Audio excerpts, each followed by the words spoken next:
Hi friends, welcome to the channel. Welcome back if you've been here before. Thank you so much for coming back if you've been here before. Today we are going to be doing a pick a card reading, and this one was suggested by a subscriber. It was also voted on the poll, on the weekly poll, so it's kind of a double win, if you will. So if you have any suggestions, always leave them in the comments. I always look at them. So we are going to be looking at who is your divine counterpart or twin flame, and we are going to be getting as much information as possible for you, whether this person is here, what's going on in the connection, if you already know them. If you don't know them, we're going to get some information on that as well. So today we have 3 piles. Pile number 1 is going to be the Lover's card from the Wild Reflections Tarot. And for this reading, I will be doing live shuffling for each group. So I want to show you the deck really quickly. So that's from the deck, and this is kind of just some ideas of what this deck looks like. Pile number 2 is going to be the Lover's card, and this is from the the Eras Tour Taylor's version tarot deck. So we will be using this deck as well for this reading, just to give you an idea if that is the deck that is speaking to you. And pile number 3 is going to be the Lover's card from the Light Seer's tarot deck, and this is what we have here. I've used this one many times on this channel. So pause the video if you need to, ask yourself which pile or maybe piles have a message for you, and let's talk about what you can expect in this reading. For this reading, we are going to be getting as much information as possible. As I said in the intro, I will be doing most of the shuffling, especially for the tarot portion, on camera. So we are going to be looking at your energy, who you are, and then we're going to be looking at your counterpart's energy and who they are. We are going to be looking at what connects you, what you have in common. We will look at the current situation in your twin flame or divine counterpart connection. We will look at your purpose together, important lessons that must be learned, how you grow together, how to strengthen the bond, how to raise your vibration. And if I can turn the page here, there we go, because I wrote this all down. Something being mirrored to you, how your twin flame is helping you, how you are helping your twin or your divine counterpart. And we are going to close out the reading with some advice from the pre-shuffled cards. So if this sounds like something that you are interested in, let's jump into the reading. If this is where you leave me, I hope you have a wonderful day. I am sending you so much love. All right, let's get started. Hello, pile number 1. Welcome to your reading. This is going to be your reading if you were drawn to the Lover's card from the Wild Reflections Tarot. So as a reminder, this is a general reading. Take what resonates, leave the rest behind. If it does not fit, do not force it to fit. You know yourself best, so trust your intuition as you are receiving these messages. I did do a reading breakdown. It is time-stamped below. I highly suggest that you check that out because this is going to be a longer reading, so you want to make sure that this is the right reading for you, and it's going to tell you exactly what to expect and the format of this reading. So we are going to start off by looking at the energy of the 2 people involved for this specific reading. I didn't quite set where each person lies, so you could be on the left, you could be on the right, but it's important to remember that if you don't resonate as either person in this group, this is not your pile. You can try choosing a different pile, or it could just be that there's no message for you in this reading, which is completely okay. There will be others. Also, because this is a twin flame divine counterpart reading, it's quite possible that there is some sort of overlap in the sense of you may identify with both people, or you may find that you are just like there's parts of you in each of these descriptions. Let's get started here. So first person, we have the Hawk, Then we have the Cobra. We have the Radiant one. And we have Acceptance. For the second person, we have, the Tiger. We have the Owl. We have Confined. And we have Communicate. I'm going to try to get these as much in frame as I possibly can. All right, so let's talk about it. It's very interesting. I'm already seeing similarities here. So I want to call out that both of these people have a lot of air and a lot of fire. So we have air signs being represented, Gemini, Libra, Aquarius. We also have the fire signs being heavily represented with Aries, Leo, Sagittarius. And we have a little bit of earth being represented as well with Taurus, Virgo, Capricorn, and that's going to apply to both people in this reading.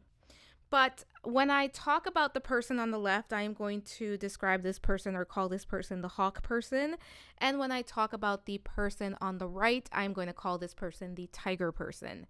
So let's get started. We are going to start by talking about our hawk person that is showing up here.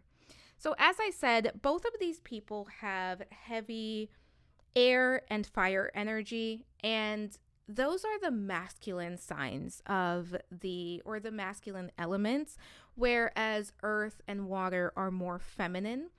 And when I say masculine, I'm not talking about gender. I am talking more about just the energy and how these people operate. This is very go-getter, action-based, very decisive energy for both of these people. And I think that both of these people really enjoy being on the go and making things happen. These are two people that are really working towards what they want, and they're very ambitious, and at the very least, it's two people that when they set their eye on something, they go fully in. But let's talk about the hawk person first, because this hawk person is quite spiritual. And if I had to guess, I would say both of these people are somewhat spiritual to some degree, with I would say maybe the hawk being a little bit more spiritual than the tiger, or at least the hawk having more of a spiritual practice than the tiger person. But this hawk person is very clairvoyant, but so is the tiger. And we're going to get to this because this is truly very interesting with all the mirroring that's happening here. But this hawk person is very clairvoyant. This is somebody who is a visionary. This is someone who is very good at connecting to their third eye. And I think that the hawk person is very much in tune with spirit and with their higher self. And when it comes to the hawk person, this is someone who is able to look at the bigger picture, and someone who is very good at predicting patterns and at identifying cycles. And I think that the hawk person has been through many different cycles in their lifetime. And I also think that the hawk person is someone who has a very strong sacral and solar plexus chakra. So this is somebody who's very creative. This is somebody who is very focused, very determined, somebody who can persevere, someone who is very much grounded in their reality. But again, this is also somebody who is spiritual. So this is somebody who is able to really take on their spirituality and ground it into their reality. And one thing about the hawk person is that the hawk person is very good at paying attention to details. But what the hawk person may sometimes struggle with is getting lost in those details. And I think a big lesson for this hawk person is learning when to take a step back and when to see the bigger picture, and when to hyper focus in and when to pay attention to the details. And I think that the hawk person has been going through these lessons for a very long time. I would not be surprised if this hawk person is someone who actively works with their spirit guides or their higher self, or this is somebody who does some level of communication with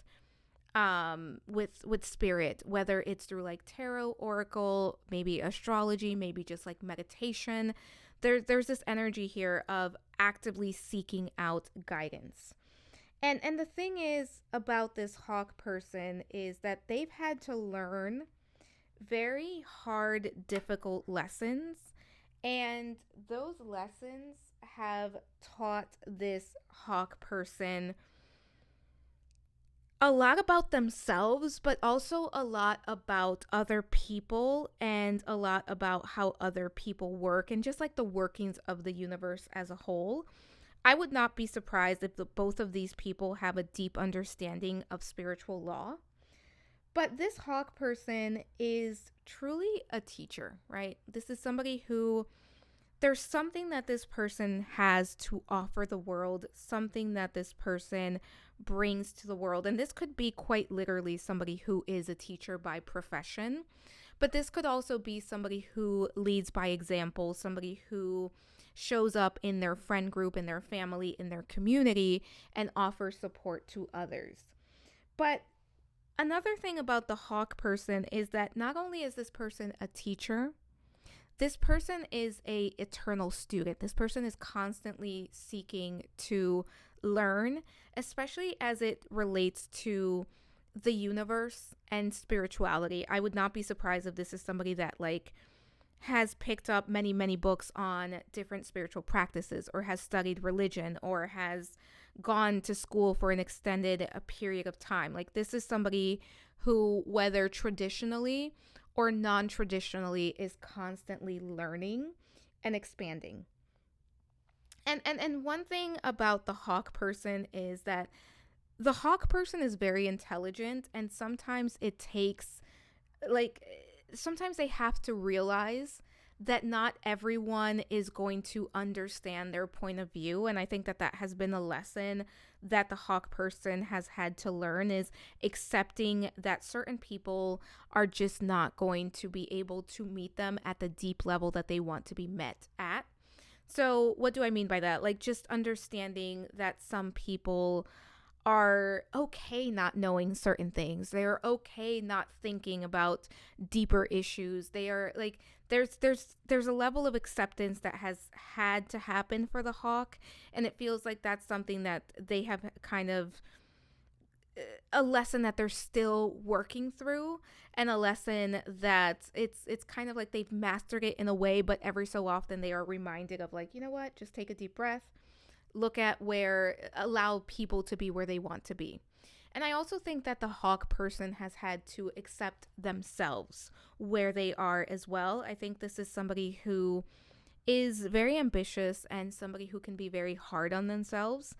And one thing that this hawk person has had to learn is surrender and radical acceptance. And I would not be surprised if the hawk person and maybe even the tiger person has been very interested in philosophy as well. Eastern philosophy, especially for the hawk person, something like Taoism, Buddhism, Hinduism, like something around those lines is coming through for some of the hawks that are watching this, or if the hawk is your person. But one thing about the hawk person is that this person radiates light. This person radiates beauty. And not only from the outside, because I do think for many, the hawk person is actually like somebody who is conventionally attractive, somebody who is very beautiful, somebody who really stands out in a crowd.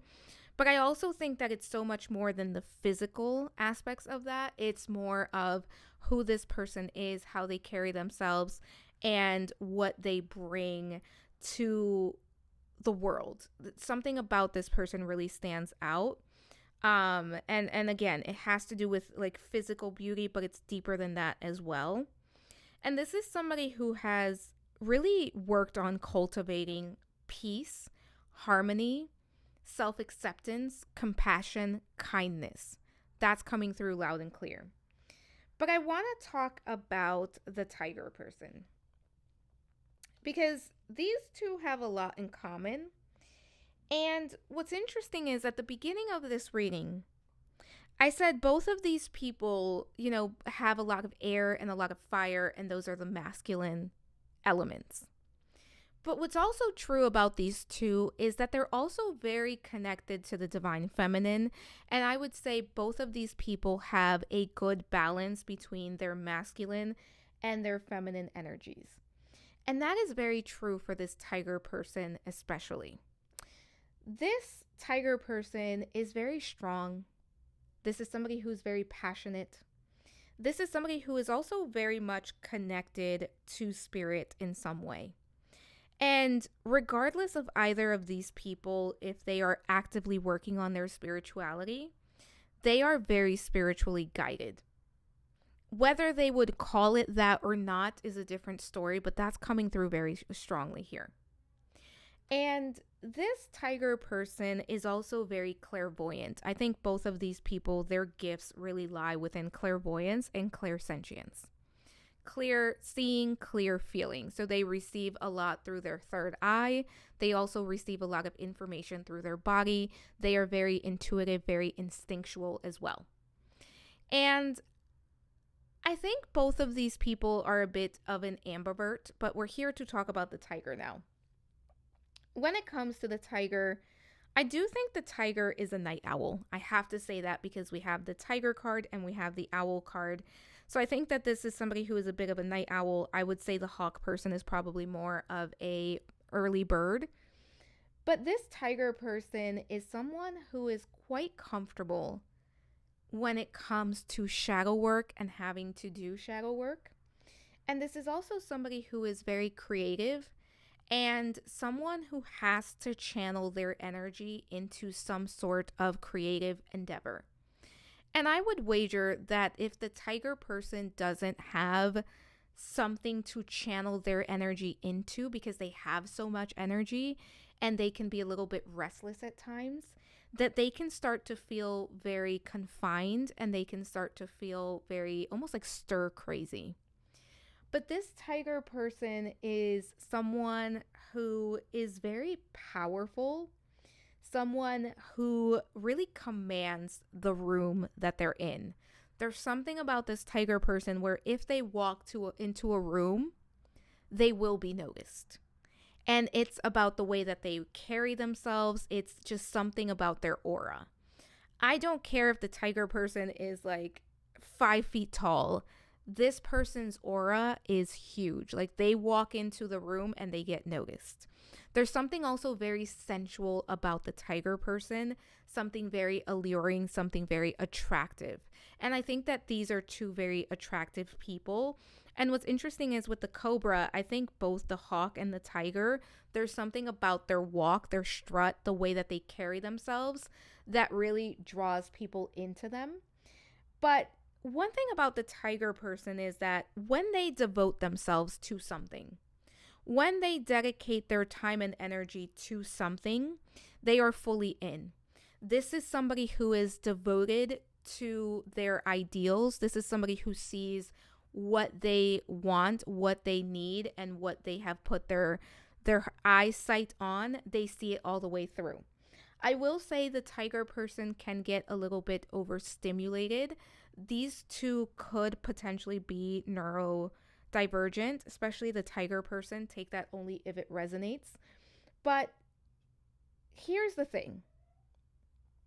The tiger person is someone who knows when to move in silence. And this is somebody who knows when to make their move. Again, both of these people are very intuitive, very instinctual. But I think that the tiger person is able to trust themselves a little bit more than the hawk person.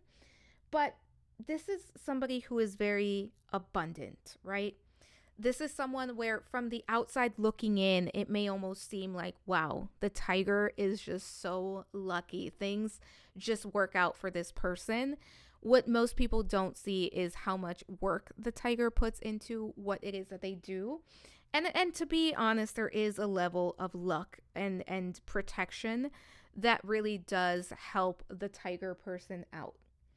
And one thing about the tiger person is that this is somebody who has worked very hard at feeling secure and creating a secure life for themselves. And this is somebody who is very generous with their resources. I would not be surprised if this tiger person is a fixture within a community where they show up, they either offer like a volunteer service, or they show up and like they are a leader in some way, in either a friend group, maybe a job, maybe a community. There's something that this person really spearheads, and they show up, and people look to this person for answers. And I think that that's true for both of these people. One thing about the tiger person, though, is that the tiger person has worked very hard at building up self-trust. And I don't think that that was something that this person was always capable of, or that was always easy for this person, but it does feel like they've reached a point where they've really worked at building up trust. And the reason for that is because in the past, I think the tiger took the advice of people who meant well, but the advice did not lead the tiger person to where they wanted to be, or where they, I guess, should have been, or in their mind where they wanted to end up, if you will. And because of that, this tiger person has really built up a lot of self-trust, self-confidence. And what's interesting is that these two kind of have strengths that the other one needs, and they kind of have weaknesses that the other one has mastered. So it's very interesting to see this, because this is a divine counterpart reading, and it's really matching that energy. But I will say, with the tiger, this is probably somebody who could do some sort of public speaking. They could be in marketing. They could be maybe a therapist, a coach. There's something about their voice and like the way that their voice sounds, communication being here. For some, this person has a very beautiful singing voice. This tiger person is not afraid to speak up. And this tiger person is not afraid to stand up for what they think is right. Let's look at the connecting energies, and then we're going to get into tarot. So first we have indecision. Yeah. I'm not surprised to see this here because of the energies that are coming through. Then we have action. Yeah. It's very interesting because these were two themes that were already coming up here. Also 8, and we have 1 + 7 numerology math, 8. So 8, 8. And we're going to talk about that. And then we have 1 + 4 is 5, and we have carrying connections. So let's talk about the energies, the connecting energies for both of these people. So pile number 1. What connects you to your divine counterpart, what you both have in common, and I think what part of the lessons and part of the mission that you are meant to complete together and how you support one another is, as I was saying, what one has as a strength, the other one is still almost like developing. And there are some strengths that you both share, but what's interesting about both of these people is that both of these people are here to learn how to create the life that they want. This is a lifetime where manifestation is especially important for both people in the connection. And part of what you are both here to accomplish is learning to manifest from a place of autonomy and empowerment. And I think both of you have dealt with indecision and confusion and feeling overwhelmed. And what both of you are here to master is self-trust. And what both of you are here to master is learning to do what's right for you, in spite of sometimes what other people are telling you you should do. And that's going to be a very important important theme in the connection. And another important theme in this connection is going to be that you both have to take action on what is right for you, in spite of other people. And that's not to say that that is in a very selfish way, but that is to say, I am going to honor myself and I am going to honor where I am at in my journey, even if that means I have to walk alone for this part of the journey. Because I do think in this connection, whether it's when it comes to the connection with each other or other people, there will be crossroads where you have to make choices that maybe other people don't necessarily agree with, but that are right for you. And you have to deal with relationships because we have the caring connections here. And this is for both of you. You deal with relationships and connections where it's, I love you, but I have to do what's right for me. I love you, but I can't put my life on hold for you, is a big theme in for these two people. And again, that doesn't necessarily mean in the connection with one another, but it is a theme that is coming up here as very very important, if you will. So we are going to start by looking at what is the current situation. Right, for this group, what is the current situation? And I will be shuffling on camera, and we are going to be using the Wild Reflections card. For some of you, change. There's a lot of change in your lifetime. Like in this lifetime, you will experience a lot of change. Spirit, what is the current situation for my pile number ones? For my pile number ones, divine counterpart relationship or connection. What is the current situation? Bottom of the deck, the King of Pentacles. Let's see what the current situation is. We have the Two of Pentacles. We have the King of Wands. Yeah. And we have the Ace of Wands. Okay. Let's talk about it. Pile number one. For some of you, you are already aware of who this is. For some of you, you are not. This is going to be a group that is pretty split down the middle, I think, when it comes to whether you know this person or not.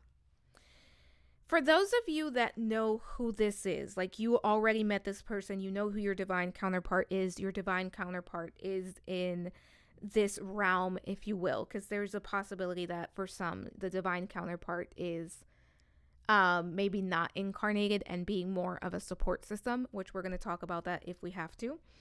For those of you that know who this is, right now, it just feels like what's happening is that both of you are having to kind of take care of business and focus on one another, right? Meaning like, I'm just going to focus on myself is a better way of saying that.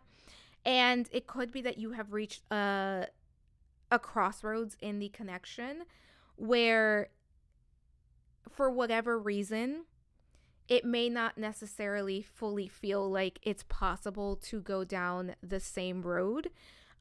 Where it's like, you know what, like I need to focus on career or I need to focus on X, Y, and Z, and the other person is focusing on what they need to focus on.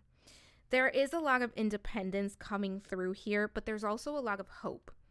And for those of you who know who this is, it does feel like there could be a separation, or if you are with this person, it just feels like right now we are just dealing with taking care of the issues that are coming up that are separate. And I think that a big focus right now is independence and really meeting certain goals, especially when it comes to like maybe business, career, projects, doing what you need to do. So for those of you that are in separation, this feels like right now the focus is building myself up, focusing on myself, focusing on my goals, and creating more balance in my life. For those of you that have not met this person, it's a similar message. It feels like you are both preparing. And even if you have met this person, it does feel like you're preparing to possibly reconnect by building up your own self-confidence, by focusing on what it is that you want to manifest into your life. So this could be like, you know, I'm going to school for that thing that I want to learn. I am focusing on I'm not really getting career, if I'm honest. For some of you, it could be more of like a business. For others of you, it could just be like projects that you have going on. For others of you, it's just like personally. I am focusing on my personal growth.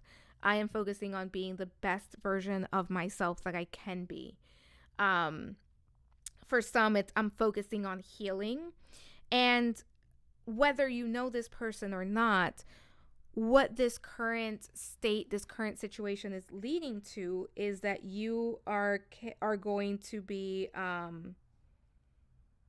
that you're going to be creating space either to possibly reconnect or to connect for the first time. And I'm hearing for one or two of you, it could even be like, you know what, I've decided that I no longer want this person in my life for right now, or I'm okay if they are not in my life for right now. I'm just focusing on healing myself and being the best version of myself and getting to a place where I feel good about myself. This group really feels like there's been healing around relationships in general going on. Take a look at what is your purpose with your divine counterpart. If I can shuffle today, these cards are so slippery. There may need to be some editing around the shuffling because these cards are so slippery. Spirit, for my pile number ones, what is my pile number one's purpose with their divine counterpart twin flame? What is the purpose?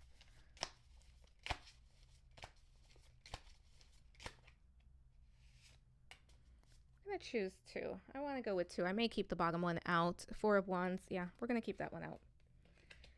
So we have the Four of Wands. Let's see what else we have here. As far as your purpose with this person, King of Cups. Yep. And Five of Cups. So this is very interesting because your purpose together is simply to heal. Your purpose with this person is to have fun, to enjoy the present moment, to heal, and to experience emotional abundance, emotional satisfaction, and emotional fulfillment. This is really a purpose where it's more about what you bring individually to each other's lives than having like a bigger overall purpose that involves other people. That's not to say that you don't have a mission together, because we're going to go over a lot more than this. But this is to say that the purpose of this connection and of coming together or just connecting, and remember, you can connect to a divine counterpart even if they're in the 5D, or you can connect with a divine counterpart even if you are not together or if this person is not a life partner.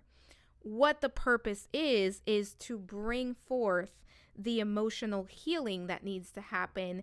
And I think for some of my pile number ones, it's one or both of you realizing this is the depth of my emotion. This is how deeply I can feel. These are the things that are not working for me. These are the things that had me sad. This is where I need to feel out my feelings. Like, this feels like a group where both of the people involved could easily become kind of almost like workaholics, or like I don't want to deal with emotions, so I'm either going to ignore them or repress them.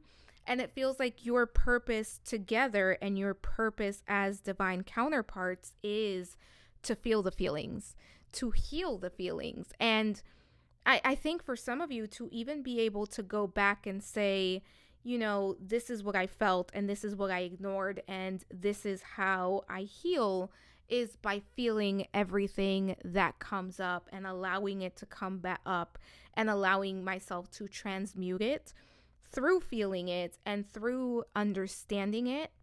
And this is really the energy of this person comes in to kind of crack you open when it comes to your heart and allowing you to feel not only the good, but the things that aren't always comfortable. And I would not be surprised if for some of you there was like difficult situations at some point in your life where instead of like wanting to feel the feelings, you were in a place of like, I don't even want to think about it. I'm just going to keep busy. I am going to ignore it, and I'm going to focus on other things, where at some point, either through the connecting of like connecting with this person, or it could even be a 5D connection that happens. I think for most of you, this is going to be in the 3D or in the real world, that this person really kind of, and you do this for them as well. It's a little bit uncomfortable of, oh, I have all these feelings. Now I have to feel this and I have to process this and I have to sit with this and I cannot ignore it. But overall, it does lead to more gratitude, more happiness, more joy, and a fuller expression of emotions, and a more understanding of your emotions, and how they show up for you, and how they're beneficial for you as well. Let's look at the important lessons that you both must learn.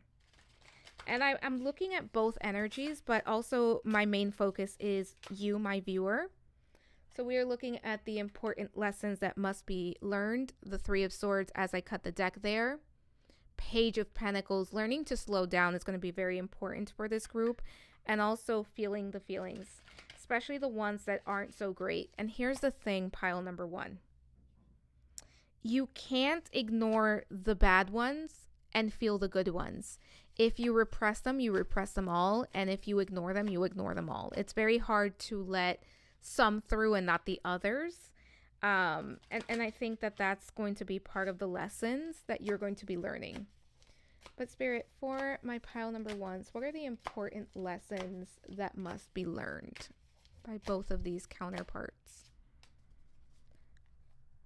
Bottom of the deck, that Page of Pentacles showing up there again. I'm not going to keep it out, but I will include it in the message. The Knight of Wands and the Star card. Yeah, so when it comes to lessons that you both must learn, a big lesson here for both of these people is like really just slow down and smell the fresh coffee, smell the fresh flowers, right? Like slow down. Allow yourself to be uncomfortable. Allow yourself to be where you are, and allow yourself to take one step at a time. Both of these people are on the go. Both of these people have very distinct ideas of who they are, what they want to accomplish. And it almost feels like both of these people are constantly kind of like tick tock. There's like, I am racing against time. There's so much to do. There's so little time. Or like, there's so much that I have to accomplish and I don't know how I'm going to get there. So these are two very ambitious people. We've talked about this.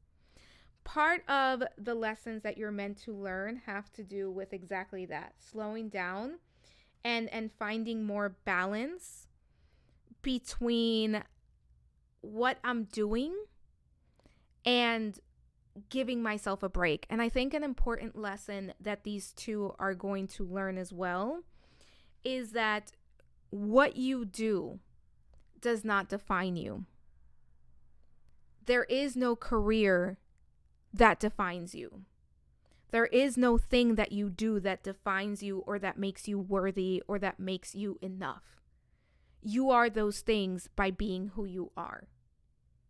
And I think that another big lesson that's going to be learned here is having more fun, not having to necessarily always be productive, not having to necessarily always be achieving something. This does feel like two really type A personalities who are constantly like trying to meet their own expectations or the expectations set upon them by other people. And I also think that there's a lesson here around understanding that what is meant for you, and I say this a lot, but what is meant for you will never pass you and will never be taken from you. It may take you a while to get there. It may take a detour, but if it's meant for you, no one else can take that from you. And I think there's a big lesson here that both of these people are going to learn around surrendering and learning when they have to give to themselves and when they have to give themselves a break. That's coming through as a very important lesson, and this is for both of you. Let's look at how you grow together. How can you grow together? And if you haven't met this person, as you work on these things, like the more you, because the thing is with a divine counterpart, as you do the work, as you move towards being like this best version of yourself and doing what you need to do for yourself, so is the other person. And eventually you end up like catching up to one another and connecting with one another. So you don't have to feel like you have to wait to meet this person to grow together, because that's not the case at all. Just like you don't have to wait for this person to learn your lessons. Like for some of you, you're going to do a lot of this journey and then you kind of connect once you're both maybe halfway through, almost out of some lessons. And for others of you, you meet them early on and you're kind of moving through together. But let's see here. 9 of Wands.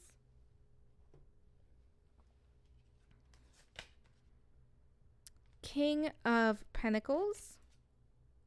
9 of Pentacles. Yeah. 7 of Wands. It's very interesting because this is a group that one of the biggest message that's coming through for you and your divine counterpart, you and your twin flame, is in order to grow together, you have to honor your individuality. And I think for this group, for those of you that already know who this is and you are connected to this person, whether you are in separation or you're still in connection with them, I think there may be like a real level of the runner chaser being activated, because I think that,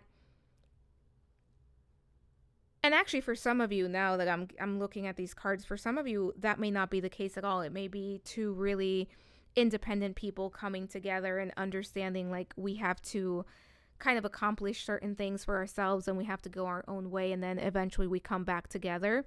For some of you, I would not be surprised if this person is at a physical distance from you, especially if you already know who they are.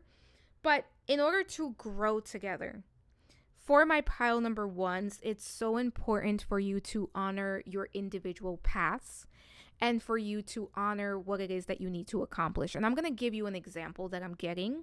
So for example, let's say that both of these people meet and they meet in college and they're going to med school.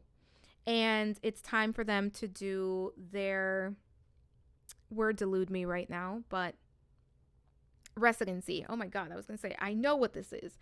And they both get accepted at like different places. Like one has to go to like one end of the country.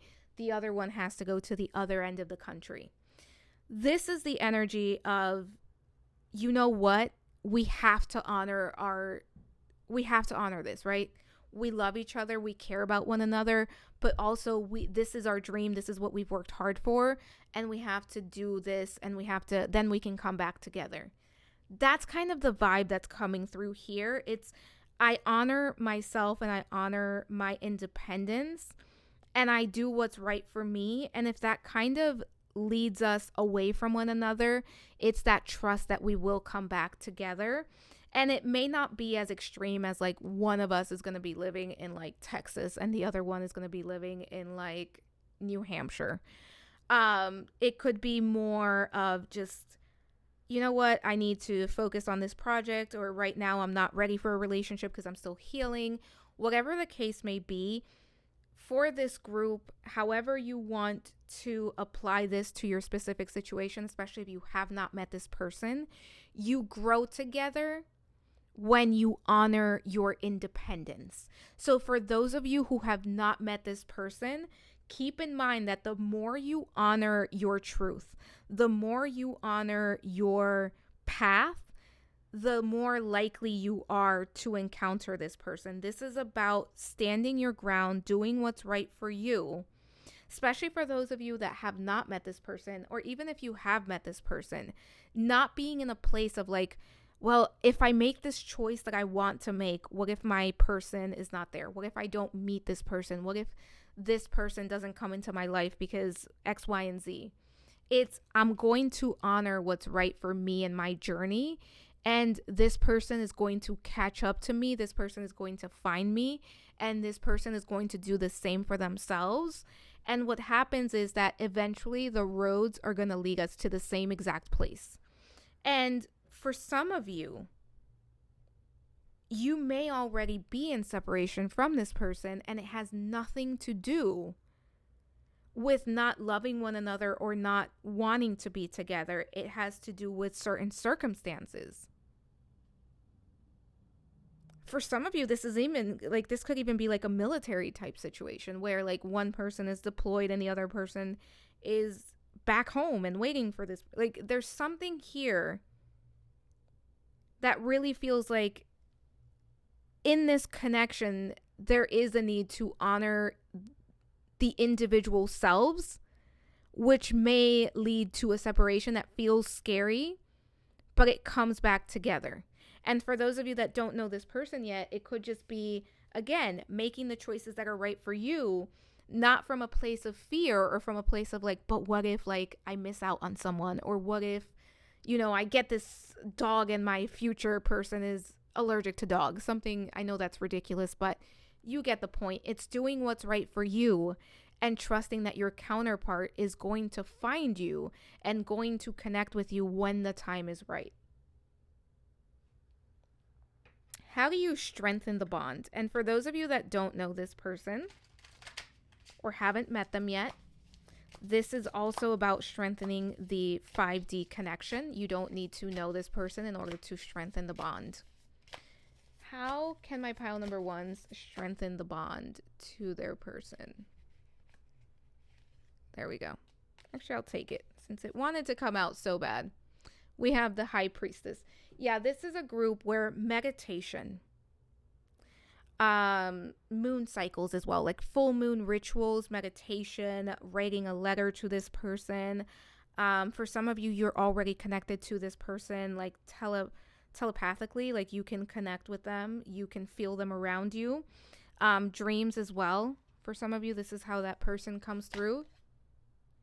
5 of Swords. King of Swords. Yeah, there's a strong mental connection here. 8 of Swords. First things first, pile number 1. Whether you know this person or not, do not feel like you either being at a physical distance from them or you just not knowing them yet is preventing you from connecting to them. The truth is, you are already connected to this person. You have a very strong telepathic connection to this person. For some of you, you are aware of it, but you may not even believe it's true. Like, you may believe like you're making it up. For some of you, you've had actual dreams of this person where you may you may have seen them, or you may have like an idea of who they are, whether it's like you've seen their physical form in your dreams, or it's more of like you've been able to have conversations. Some of you have seen like a silhouette of this person. But in order to strengthen your bond, this is about strengthening your trust in yourself and in what you know is true for you, and not allowing self-doubt and even like society, right? What people say is right or wrong, or what people say like, no, that's not possible, you're making that up. Really trusting yourself and what you know about this connection, because I think for my pile number ones, it can be very hard to trust in something that doesn't feel real, that feels more fantastical than real. And I think for some of you, there's a lot of self-doubt that comes with, I know that this is my counterpart. I can hear them, or I can feel them around me. And it may feel like, you know what, like that just doesn't, that's not true. I'm making that up. Don't gaslight yourself into thinking that your experience is not true. Pile number 1. That's coming up as super important. And in order to strengthen the bond, connect with this person because the connection is already there. Again, it could be through meditation. It could be like invite them into your dreams. Whether you know them or not, you can invite this person, this counterpart into your dreams. Send the messages. And for some of you, I want to say, if you are in separation and you can feel like their pain, or like you feel like a little bit like it's too intense, you can also set boundaries with their energy. That's coming through very specifically, so I want to mention that. Let's take a look at how you raise your vibration, pile number 1. Spirit, for my pile number 1s, how can my pile number 1s raise their vibration? And as you raise your vibration, your person raises their vibration too. Because when you are counterparts, when you are twin flames, what one does, the other one eventually experiences as well. So you doing this for yourself affects them as well. The Chariot, again, this is a group where in order for you to honor this connection, in order for you to improve upon this connection and to raise your vibration and to honor yourself, you have to honor your individual path. You have to honor your purpose. You have to honor what it is that you are being called to do. And you have to honor your truth, right? The Page of Cups. 10 of Cups. Okay, I love this. And then finally we have the 3 of Wands. Pile number 1. In order to raise your vibration, first things first. As I keep saying this, I keep getting this. Honor your path. Honor your purpose. Honor your truth. Act on your truth, right? It's not just about honoring it, understanding it, knowing it. It's about taking action on what you are being called to do. This is also saying practice creativity. Create more romance in your own life, especially for those of you who don't know who this is. Instead of waiting, there's a really important message for my pile number 1s that says, do not wait, because that energy of waiting, I'm going to wait for my person to come in. I'm going to sit back and kind of allow the time until this person joins me, is actually going to keep this person. It's going to take longer for this person to come in, or for any person to come in, because what you are creating is a vibration of like a holding pattern. So for this group, in order for you to raise your vibration, it's so important for you to have fun. It's important for you to feel your feelings, to find joy, to experience fun, right? This is a group where like go dancing, go have a good meal, connect with friends, build connections with others, build friendships, connect with other people. Bring in more of what you want in your partnership. Bring that into your life as it is, and understand that the best is yet to happen, but that does not mean that you cannot enjoy the present moment. This is really a group that needs to really ground into the present moment. The past is gone. The future is built today. If you continue to wait, and if you continue to put this energy of, I'm just going to wait, I'll do that when, I'll take the trip when I find my person. I'll treat myself to this wonderful thing when I accomplish this thing. Like if you continue to do that, it's always going to be out of your reach. It's about bringing in the experiences that you want, little by little, welcoming them into your life in the present moment, through action, through intention, through dedication, and also really like creating the feelings that you want to have. For those of you that want your counterpart because you want romance, because you want love, how can you appreciate that love that already exists within your life? And if you're saying, I don't have that in my life, how can you create that? Whether it's friendships, platonic relationships, And for some of you, it may even be like, I just want to date and I want to have fun until my person comes in. That's not a wrong answer. How can I bring in more emotional fulfillment and satisfaction into my current life without feeling like it's always out of my reach? Because if I feel that way, I create that reality that something is always outside of my reach. If I'm always waiting for tomorrow, tomorrow is always going to be another day away. I hope that makes sense in the way that I explain that. Let's take a look at something that is being mirrored to you. And it could be by your divine counterpart for those of you that know this person, or it could just be being mirrored to you by other people or situations in your life. For my pile number ones, what is something that's being mirrored to my pile number ones? Okay, I see a highlight and I see it. This one, that one. There we go. Bottom of the deck, the Seven of Pentacles. Impatience is being mirrored back to you. For some of you, you may be struggling with feeling like something is not happening as it should or when it should. And it could feel like the more you wait, or it's like I'm taking 3 steps forward, 2 steps back, or like any time I feel like I'm making an advance or moving forward, it feels like I get knocked back. That could be something that's being mirrored back to you that is meant to be healed at this time, that is meant to show you that it's being brought to your attention for a reason. Then we have the Justice card. And we have the Devil card. Yeah. Okay, so pile number one. What is being mirrored back to you really has to do with, feeling trapped.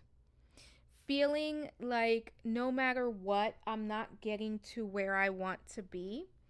It's the energy of 3 steps forward, 2 steps back. It's like every time I think I'm getting somewhere, I end up getting pushed back. And what is being mirrored to you is what areas you need to free yourself and in what areas you are seeking to liberate yourself. So it could be that what is being mirrored to you is like what is keeping you trapped, or what is making you feel trapped, and what is making you feel stuck. And it's meant to help you break the chains. It's meant to kind of encourage you or to push you to break the chains. And it just feels very unjust. Like it feels very unfair, whatever it is. And what's being mirrored back to you is also being mirrored so that you can realize in what areas you need to create more balance. And for some of you, it's your approach to, how do I want to say this? Your approach to your current priorities, or what you feel is a priority at this time.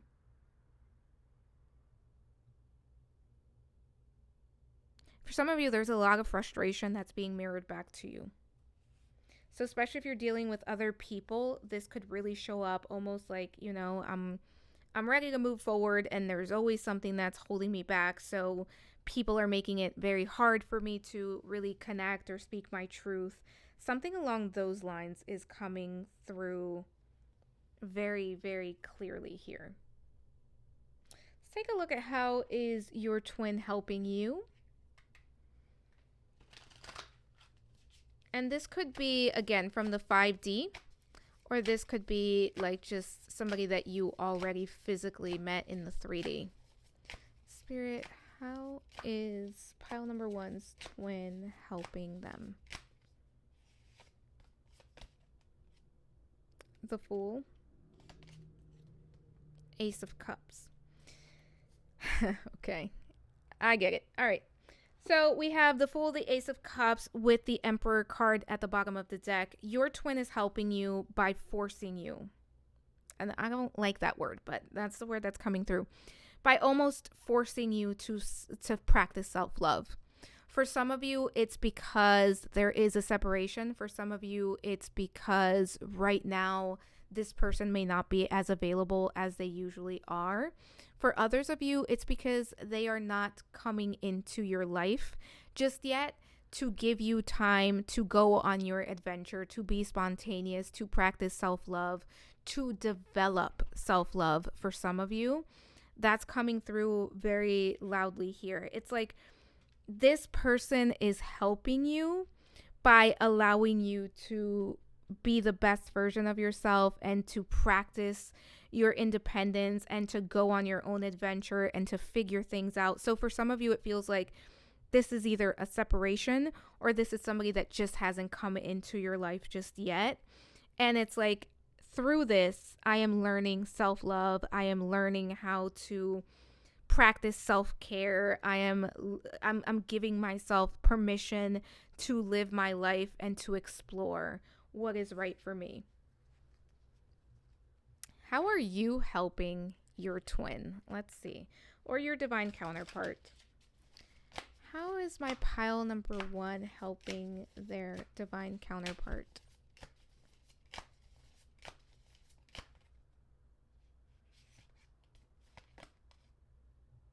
Wheel of Fortune. 8 of Pentacles. Bottom of the deck, the High Priestess. Pile number 1, you are sending this person a lot of love. You are sending this person a lot of communication. Whether you know them or not, you are already sending them a lot of encouragement. And what you are doing, pile number 1, as your own work, like the more you focus, and I actually think that this is true for your divine counterpart as well, but the more you focus and the more you do your own healing and the more you focus on being healing and being the best version of yourself, the more you are clearing the karma for both of you. And you are creating, it's like you're getting rid of spiritual debris, spiritual karma for both of you. And this High Priestess is not here by coincidence. I'm going to keep it out because you are sending this person a lot of healing energy, a lot of love, even if you don't know this person, because you want them, because you can feel their energy. You already send them so much love and care, and that's how they're benefiting. They're benefit by the work that you are doing on yourself and the energy that you send them, because it's very loving, it's very kind energy that you're sending them. And again, you're clearing karma. You are clearing spiritual debris, spiritual karma from both of you. There's something very nurturing that you're doing, and it could be very conscious. Some of you could be like writing letters, or you could be doing like meditations, or you could just be spending time thinking about like your future with this person, whether you know them or not. And that is reaching them. It's very comforting to them. That's beautiful, pile number 1. Let's take a look at what we have here. This is just more information that is meant to find you. So we have keep the door open. Don't be so focused on a closed door that you don't see the ones which open for you. So again, if you are in separation with this person, it doesn't necessarily mean it's the end, unless, pile number 1, if that's your decision, you don't want this person back, you know who this is, you want nothing to do with them, that's you. You get to close that door. But there is advice here for those of you who are open to this, to keep the door open. And also for those of you that haven't even met this person yet, don't feel like this isn't going to happen because it hasn't happened yet. And if you've had situations where they just didn't work out in the way that you wanted them to, or you've had people where you thought they were the one and maybe they weren't your counterpart, it's okay to keep the door open while focusing on what's right for you. Then we go with you are enough. The person you are meant to be with will love you the way that you are. You don't need to change. This is a big lesson for both of you. You are enough. You are worthy. You don't have to do anything to be worthy of this person. You just have to be who you are. And that's a big lesson for both of these people in this connection. Then we have letting go. If someone leaves you confused more than comforted, you need to reassess their access to you. And this is a reminder. And this is true for any connection, but it doesn't matter if someone is a divine counterpart or not. You still have the right to feel good about the connection. So for those of you who know who this is and maybe there's like a separation and it's because this person wasn't showing up correctly, that is absolutely their choice to do that. And it's absolutely okay for you to set boundaries. All right, pile number 1. Let's take a look at what else we have here. So we have 3 messages of love: denial, detach with love to clearly see the truth. For those of you who know who this is, I think for those of you who do know who this is, there probably is some sort of like no communication, separation happening. But looking at things from the eyes of truth, right? From taking off the rose-colored glasses, super important for this time period for you, not only in relationships and connection or this specific connection, but in general. Seeing things for what they are is super important right now. And I think for many of you, you are going to be the hawk person. And as a reminder, part of what the hawk person needs to do, and part of what the hawk person is really good at doing, is learning when to take a step back and learning when to laser focus. This is a moment where it's time to take a step back and see the full picture. It is safe for you to trust in this situation, and we have trust. And that's a big thing for this group. I think part of your purpose, what you are here to learn, and what you are here to develop for my pile number 1s, regardless of who you are, is to learn how to trust yourself and the universe more. And there's a reminder that it is safe for you to trust in this specific situation right now. Things will unfold in the way that they're supposed to. And then we have true love. This love is emotional, physical, and unconditional.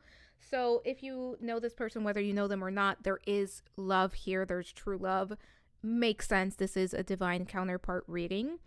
But you know, just because there's love doesn't mean that there's compatibility at this very moment. And for those of you where you need space or you need to take a separation from this person, or you've decided to separate from this person, that is your choice to make, and that is okay. Let's see what we have with the Twin Flame Oracle. We have spring. Your love is blooming. Your answers arrive in spring.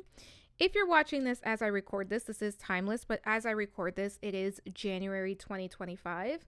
So it's quite possible that in spring you receive either communication, you could meet this person, or there is some sort of movement in this connection. Or there's some sort of like clarity that comes in spring in this connection. Then we have soulmate, compatibility, companionship, your best life partner. I want to say this message because I've been getting this, and this is going to resonate for some of you. For others of you, it may not. For those of you where you know who this person is, and you know that this person, or like you know who this divine counterpart is, and you've decided that that's not the person for you, just know that there is a soulmate that could be a life partner out there for you, and it is absolutely okay if that's what you want to experience. And that is true for those of you that even if you haven't met this person, if you decide that you don't want to go through a counterpart relationship, because they do take a lot of work, they can be very difficult, it is absolutely fine for you to know that there is a life partner out there that would be a good match for you. Then we have community, friendship, fun, a light heart, enjoy downtime with friends and family. That's a big message for this group. Have fun. Enjoy your time. Spend time with your loved ones. Enjoy the connections around you. And you don't necessarily have to focus on this relationship, on this connection right now. And even if you are, making time to connect with loved ones is super important. Finally, we have romance, revel, flow, savor, entice. Open yourself to romance. Whether or not you know this person, whether or not you are in a connection with this person, romanticize your life. Bring in what you want to experience. These two messages were a part of your reading while we were doing the tarot portion. It's so important for you to create and experience these lighthearted feelings, this fun, this romance, this love. Bring it into your life. You don't need this other person in order to do that.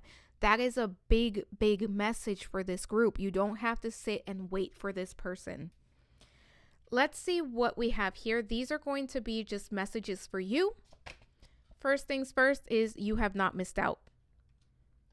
There you go. Straight to the point. Pile number 1, you have not missed out. Whether you met this person and this wasn't the right person for you, there is still a soulmate out there. There's a life partner out there. Whether you just haven't met this person yet and you feel like you are missing out or like it's not going to happen, that's confirmation. You have not missed out. And for those of you that this has nothing to do with this connection at all, for those of you that feel like you've missed out on something else in your life, you have not. That's so important for you to realize that there's still so much to happen. There's still so much to come in your life. Let go of mainstream mentality. Again, you know your truth. Trust it. You don't have to do what other people do. You don't have to fit into a mold that other people fit in.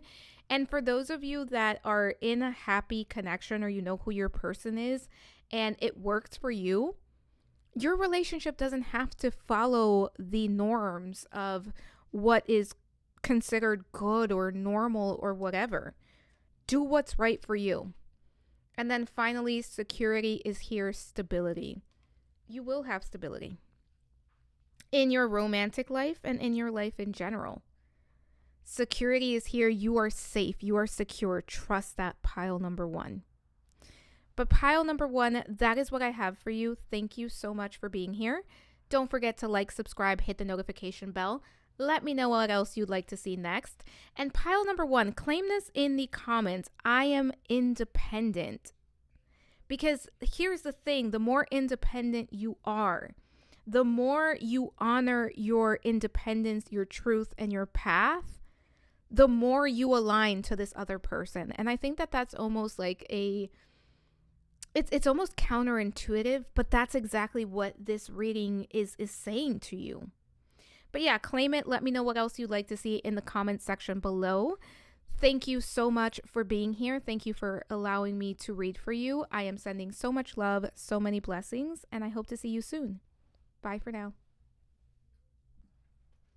Hello, pile number 2. Welcome to your reading. This is going to be your reading if you were drawn to the Lovers card from the, Eras Tarot Taylor's version deck. And as a reminder, it's a general reading. Take what resonates, leave the rest behind. You know yourself best. If it does not fit, do not force it to fit. Also, I did do a reading breakdown, which I highly suggest you check out. It is time-stamped below. It's going to tell you exactly what we are going to cover and what you can expect from this reading. That way you know if this is the right reading for you. So we are going to start the reading by looking at your energy and the energy of your divine counterpart or twin flame. So as a reminder, you may resonate with one or both of these people. Because this is a divine counterpart reading, it's quite possible that you may find that a little bit of both describes you. But if this doesn't sound like you and this doesn't sound like you, then it's quite possible that this is not your reading, which is okay. Try choosing a different pile, or it could just be that this specific reading doesn't have a message for you. Let's get started. Let's see what we have here. So first we have the Nightingale with the Elk. Then we have Independence. Oh wow, that's like the same blue. Yeah, you can see it on camera. I wasn't sure if it was going to show on camera. Then we have Journey. For the second person, we have the Beaver. We have the Otter. That's very interesting. A lot of that like light blue tealish color for both of these people. Then we have desire. And finally, we have truth. Okay, so blue throat chakra could be very important for both people in this pile. But let's talk about who these people are.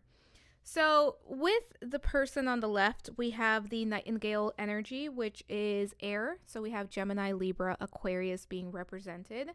We also have the elk with earth energy being represented, which is Taurus, Virgo, Capricorn. And I would say we have a little bit more of earth down here. So, overall, air and earth. And we'll get to this person's signs when we start talking about the beaver person. But let's start with this Nightingale and who this person is, because this is a group where both of these people, the throat, the voice, words really matter for both of these people. But when it comes to the Nightingale, there's something about the Nightingale's voice and the way that they use their voice and their words that is very significant and very important. And for some, this person could quite literally be a singer or somebody who has a very beautiful singing voice. But this is also somebody who is very good when it comes to communication. And I will say I do feel this Nightingale person is probably very good when it comes to listening as well.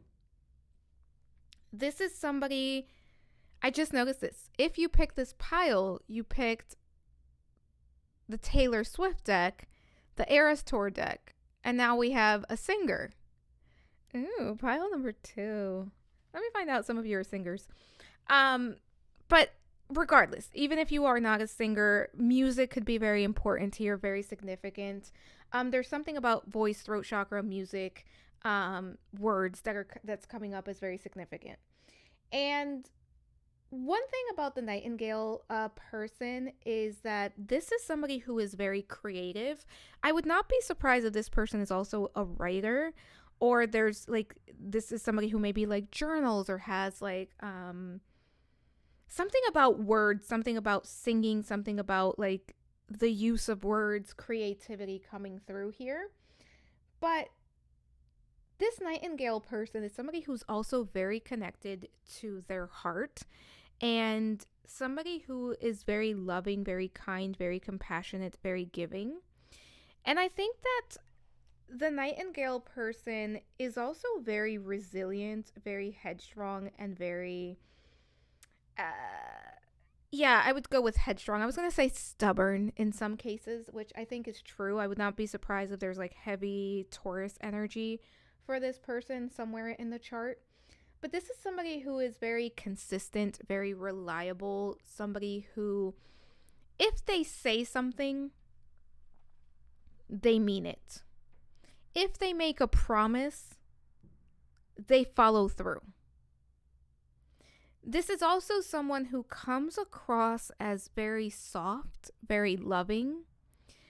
But don't get it wrong, like with this elk being here, this Nightingale person absolutely knows how to set boundaries and how to honor their own truth and honor themselves. Like, this is somebody who will cut you off if you cross a boundary.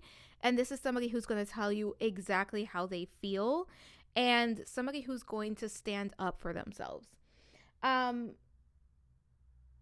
With the Nightingale, I do think this is also somebody who really cares about what they do for work. So this could be somebody who has a career that is a passion, somebody who does something for work that is very important to them. Like, this feels like somebody who overall really cares about what they do. They put a lot of effort in and a lot of energy into who they are and into everything that they do, but especially when it comes to work. Some of these some of these people could be like teachers, therapists, somebody here who could do something with speech. Somebody here like a coach for singers, like a singing coach. I don't know what the proper term for that is. And the thing is, when the nightingale is not honoring themselves, they are holding back their truth. And I think that this nightingale person had to learn what that did to them in order to get to a point where they honor their truth and where they speak their truth. And they honor and speak their truth even if they are in fear of what other people think. Like, this isn't somebody who feels very like they want to be loud or they want to stand out, but it's very important for this person to express themselves, especially when they feel like they have something important to say or something important to share. And I do think the nightingale person is very passionate, and they could be very passionate about specific causes, which is what they speak out about in some cases. The nightingale person is also very much connected to nature, and I think that this is somebody who is very clear cognizant. So, clear knowing, they receive downloads of information. And this is somebody who has been through a lot of cycles and someone who has had to break free from a lot of cycles. And some of those cycles had to do with learning how to speak their truth and how to honor their truth. I would not be surprised if this nightingale person at some point was like very shy or very afraid to speak up about something. And it's something that they've had to do. But the thing is, even in the face of fear, the nightingale will say what they need to say, especially if it's in defense of someone or something else. For some, this is the person that, like, in the group, they have to speak out because everybody else kind of looks to them. Or, you know, when you're like in a team meeting, like if you have a work, like you work in a place where you work with a team and like everybody has the same idea, everybody's talked about it. And then it comes to the point where you have to speak up, or like it's time, like, does anybody have anything to say, any comments, any questions, any concerns? And you're looking around the room and everybody's quiet, even though when you walked in you all knew what the issues were. This is the person that speaks up. This is the person that everybody's looking at, and eventually they're the ones that have to speak up because nobody else is doing it. One thing about the nightingale person is they work hard. They work very, very hard. And not only in like their career, but this is somebody who works very hard in all areas of life. This is someone who shows up and does the work in their personal life, in their friendships. Like, this person is really dedicated to doing what they feel they have to do and doing what they feel is right.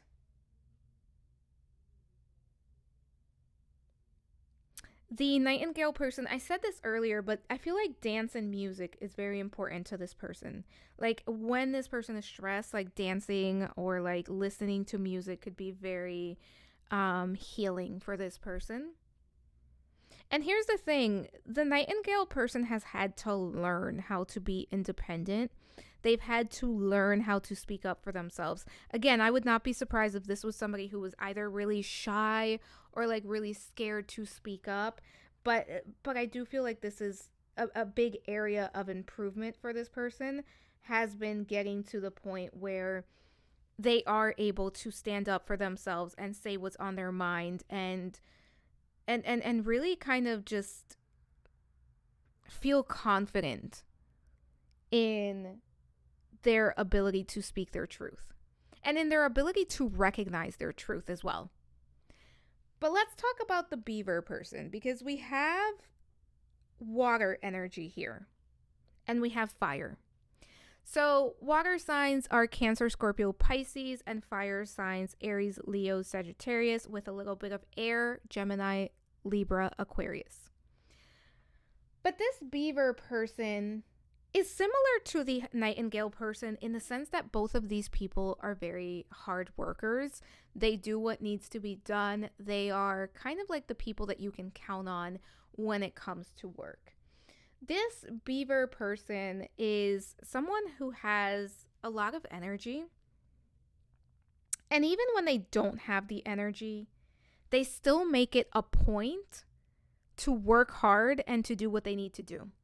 I would not be surprised if the beaver person has a big family, or they have a family that is very closely, like a close knit family. And I would not be surprised if the beaver person is in some way a caretaker to someone else. But one thing about the beaver person that's similar to the nightingale person is that both of these people really care about what they do. I don't know what the careers are. I don't know what the work is. And it may not even be work or career. It could just be like what they do on the side. But there's something very meaningful to these people about what they do. Whether it's like maybe they do work a career where they're not super invested, but then they do volunteer work where they are very invested. But it feels like whatever the case may be, this beaver person really cares about something, just like the nightingale person. And this person like really dedicates their time and energy to this. And one thing about the beaver person is that this is not somebody who's afraid of hard work. This is not someone who's afraid of taking on a big project. This is someone who is very good when it comes to following through and seeing something all the way through. And one thing that the beaver person does need to learn is when to take a break, because this is somebody who is constantly on the go. The beaver person really appreciates and values relationships. Especially, again, I feel like this is somebody who either has like a very close-knit family, or they have a very close group of like friends that they have almost taken on as family. And the beaver person is somebody who does know how to have fun. And I have to say, I think that the beaver person is a bit more outgoing and a bit more playful than the nightingale person, because this person feels like all business, all like they take on so much responsibility that it can be hard for them to kind of take a break and give themselves a break from that life. But the beaver person really knows how to have fun and how to be playful. And I would not be surprised if this person is also very closely tied to music and dance in some way as well, because I'm kind of getting like that fun vibe. Music is very important to these two. I would not be surprised if either of them are like, they either play an instrument or they are singers, or it could just be that they really enjoy music and they could have similar likes when it comes to music choices. But I will say the beaver person does tend to experience self-doubt and worry, but they tend to hide that quite well. I don't think most people would realize that the beaver person struggles with, like, sometimes they're not so sure of themselves, or sometimes they may struggle with, you know, am I doing the right thing? Am I in the right place? That's coming up. And this is somebody who knows how to kind of work through this. But at times, I do think the beaver person really has to kind of take a step back and deal with a little bit of anxiety or a little bit of worry that comes through. But the thing about the beaver person is that this is somebody who, just like the nightingale, they know their truth, and they know what their true north is. So they almost have an internal compass that kind of just leads the way for them, and it helps them get to, like, to make the choices that are going to be in alignment with their path, because they do ultimately know how to trust themselves. I will also say that the beaver person is very passionate, and this is somebody who probably has like a fire sign moon or rising. It could be a sun, but that's coming through more as like moon or rising for the beaver person. This person could have like a strong combination of fire and water, but I'm kind of getting like a fire, moon, or rising sign for this beaver person. And the thing about the beaver person is that the beaver person can sometimes be a little bit impulsive, though that's something that this beaver person has been trying to work on. and be more aware of as it comes up. But the throat chakra is very important for both of these people. And the heart chakras are coming through as important for both of these people. And how they relate to themselves, like there's a very strong connection to the throat and heart as to how they relate to themselves. And like if the throat is blocked, it feels like it blocks the heart chakra for some reason. Like those two feel like they work very closely together for both of these people. Pile number 2, let's look at the connecting energies. Let's see what connects you, what the connecting energies for both of these people are. We have the sun. Yeah, there's so much like joy and happiness and creativity here. Let's take a look at what else we have. Adjacent possibilities. And then finally, third chakra with Archangel Chamuel, or Camuel. Is it Chamuel? Camuel. Tomato. But that is the solar plexus chakra. So pile number 2.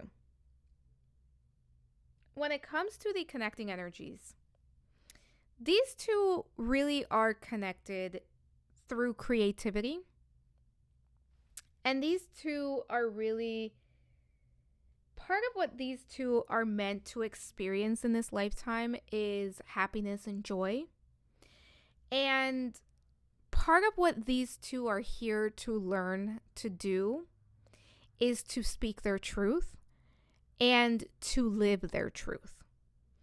And as these two connect to their center, and as these two embrace who they are and what their truth is, and as they embrace their,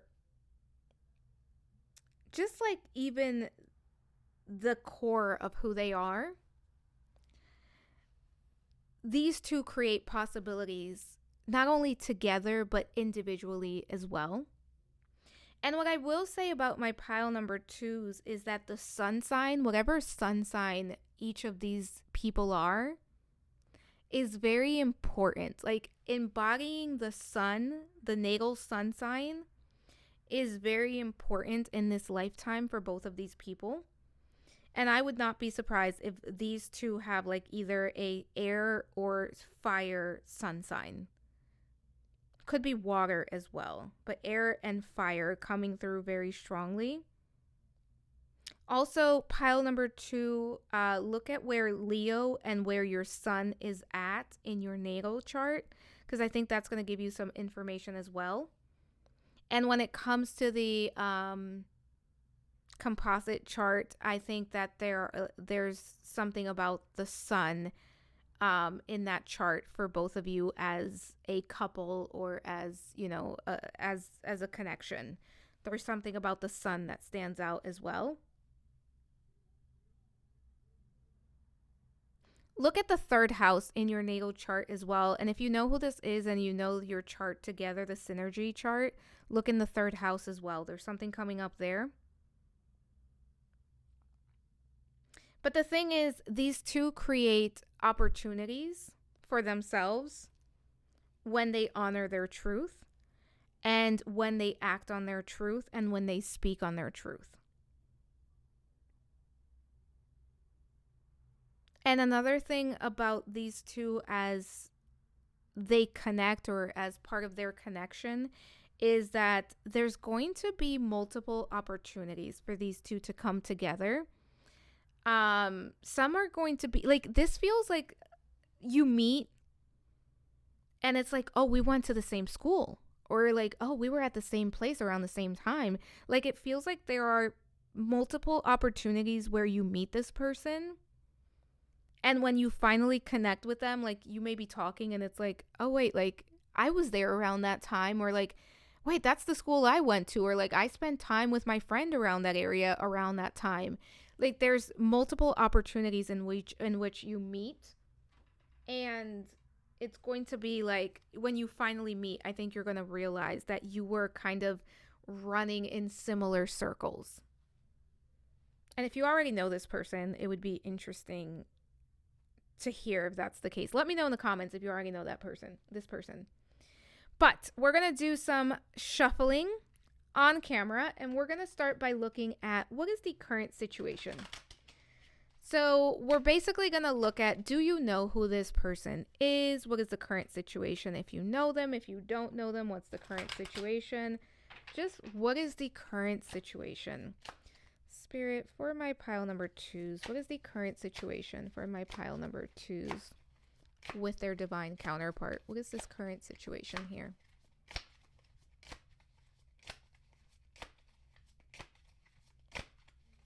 And this is a, I want 3. This is a deck that's a little bit harder to shuffle. 9 of Wands at the bottom of the deck. Just because they're like, they stick together. So sometimes, because I see a highlight over the cards that are ready to come out, so it can take a little bit longer to shuffle. 2 of Cups, and it says paper rings. 6 of Swords, forgot that you existed. Ooh.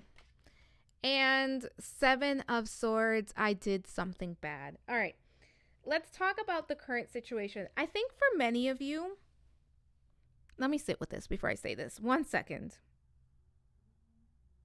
I think for many of you, you do know who this person is. For those of you that don't know this person, I'll get to your message, but I do have a message for you. For those of you who know who this person is, I think you are very well aware that this is somebody who is important in your life. But I also think there may be a level of you're not fully together. Maybe you are in a situationship, maybe you are in separation, maybe you are no contact. But for most of you, it doesn't necessarily feel like you are necessarily together with this person right now. Like that's not the current energy that's coming through.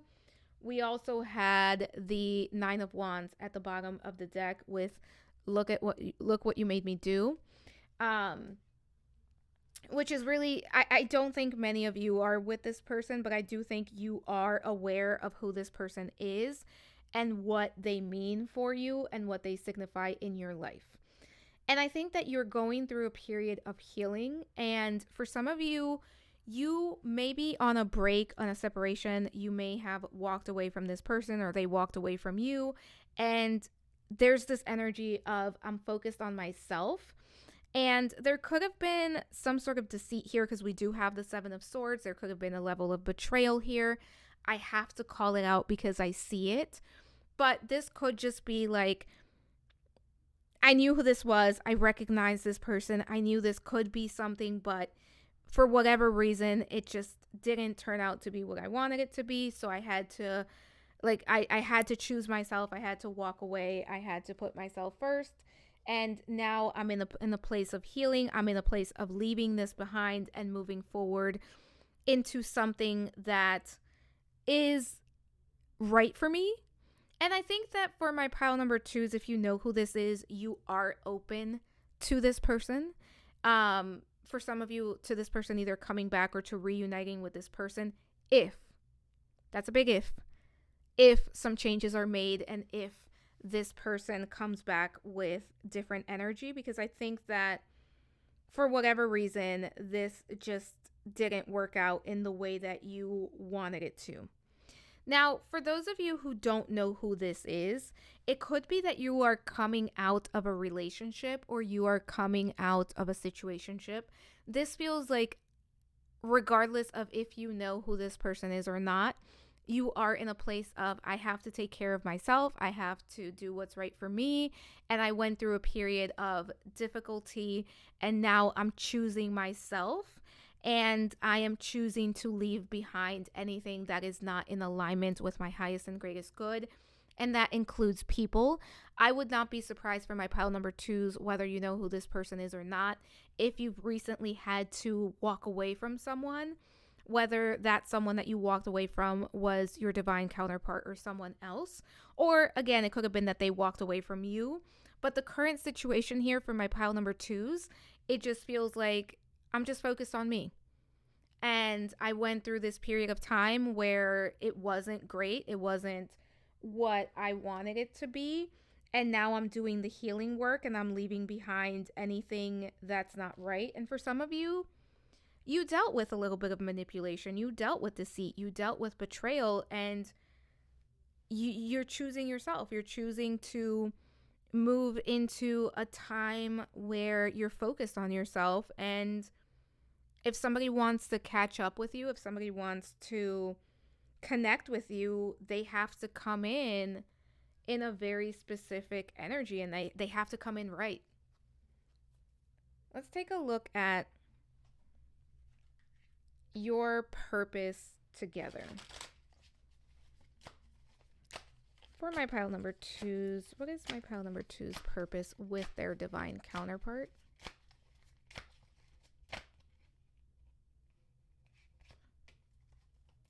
Bottom of the deck, we have Temperance with Shake It Off. Love that there. All right, your purpose together, the Sun, you belong with me. We have 10 of Cups, mine.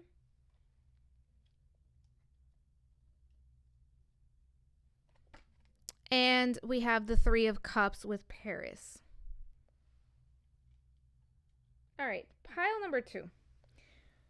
When it comes to your purpose with your divine counterpart, this is very interesting because what you are meant to experience is love, connection.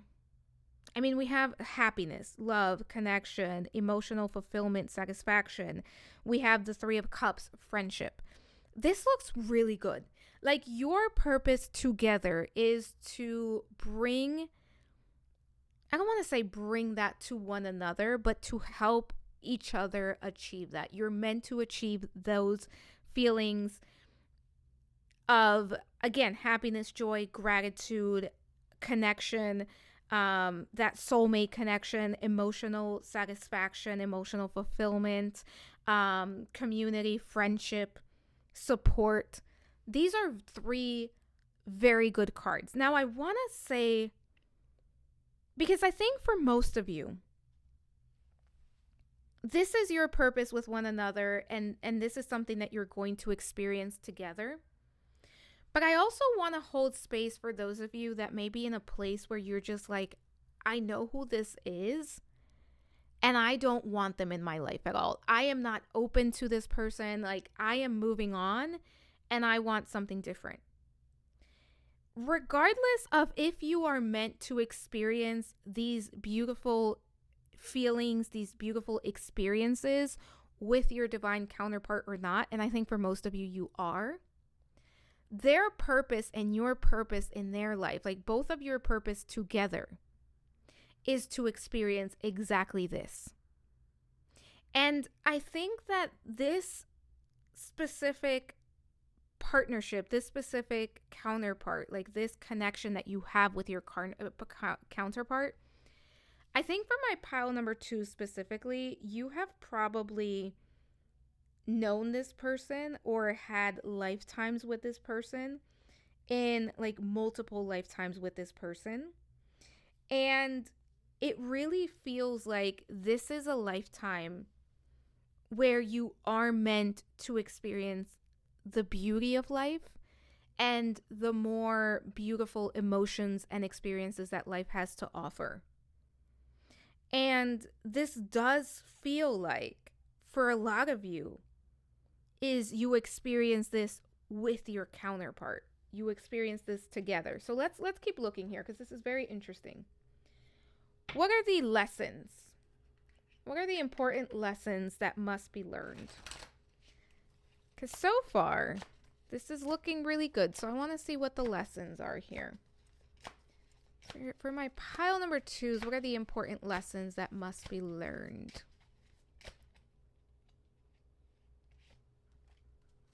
Let's see what's at the bottom of the deck. The 3 of Wands with London Boy.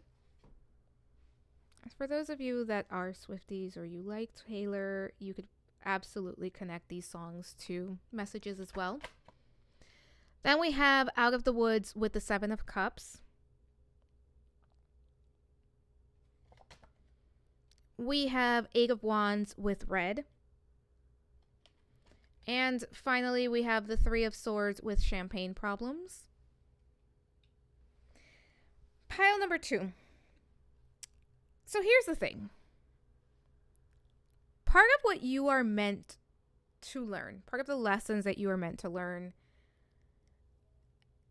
and this is a lesson that I think your divine counterpart is also learning, but we're focusing more on you because you're listening to this, is that first and foremost, love does have the risk of heartbreak. And in order to open to love and experience love, there's a risk that goes with it that you may get your heart broken. That's a lesson that you're learning. Also, just because something doesn't end in the way that you want it to, or something doesn't last forever, it doesn't mean that it wasn't love or that it wasn't beautiful. So for this group, there's definitely a lesson here when it comes to enjoying the present moment and being in the present moment and enjoying it for what it is. Not everything has to last forever in order to be beautiful. It can be beautiful while it lasted. For my pile number 2s, there's also lessons here around you have choices, you have opportunities. There is nothing that is set in stone. There may be things in your life, in your blueprint, in just like the span of your life that is faded, in the sense of like maybe you're meant to meet a certain person. Maybe you are meant to just like connect with a certain person. But the outcome is always going to be up to you. And that's an important lesson that wants to come through here. And again, that lesson around like just because there's pain associated with it doesn't mean that it can't be appreciated for what it was, or it can't be enjoyed for what it was. And another thing is, and this kind of relates to what we have already talked about, but really being present in the present moment and enjoying the people and opportunities as they show up in your life. You don't have to know the outcome, or you don't have to be so worried about the outcome that you can't allow yourself to enjoy what is a big important message for this group. And a big lesson that you're learning is being present, grounding yourself in the present moment, and allowing the experiences to be what they are without having to put the pressure of, if they don't turn out this way, then it wasn't worth it or it wasn't beautiful. Let's take a look at how you grow together. And pile number 2, how you grow together, it doesn't necessarily have to be somebody that you know. Like, you can still grow together with someone if you haven't met them, especially if it's a divine counterpart. So we're going to see what we get here.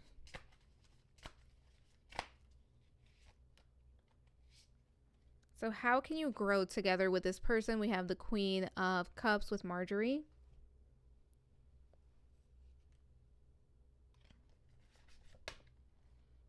We have Queen of Swords with Mirror Ball. The Empress with Long Live. And we have the Ace of Cups with Enchanted. Okay. Here's the thing. Pile number 2. So, in order for you to grow together, right? To grow with your divine counterpart and to grow together with your divine counterpart, this feels very similar to a different group.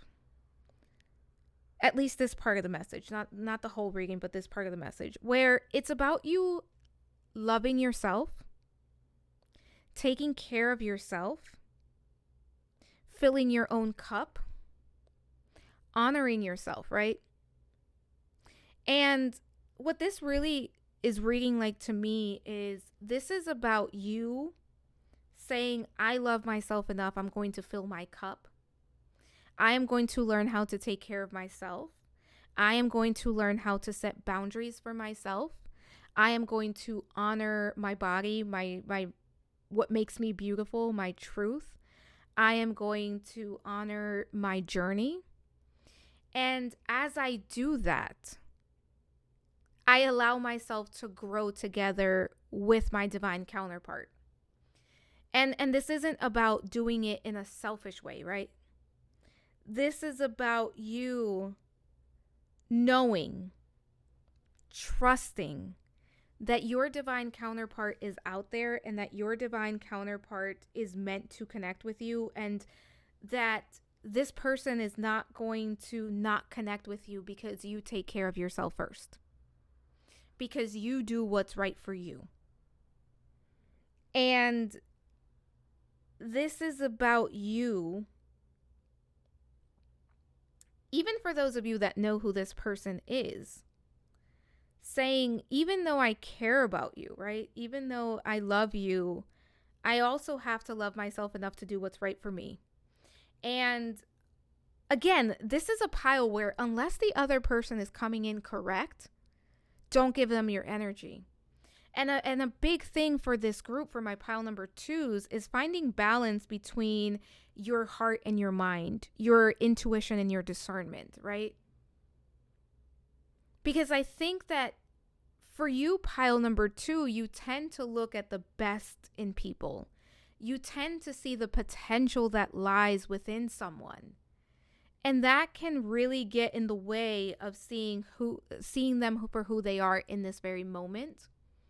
And sometimes you can excuse certain behaviors because you want to believe in them, and you believe that you see what they can be. So in order for you to grow together with your divine counterpart, it's about you offering all of that beauty, all of that love, all of those just chances and opportunities, and bringing it back to you. So especially for those of you that know who this person is, and it's like, I love you, I know that we can be X, Y, and Z together. It's saying, I'm going to turn that love inward, and I'm going to love myself, and I'm going to fill my own cup. And as I do that, I lift myself up. And as a result, if you are my divine counterpart, I lift you up too. And I hold you accountable so that you do have to approach me and be the version of yourself that I know you can be. And I accept no less than the best. I accept no less than respect, honesty, and everything that I deserve.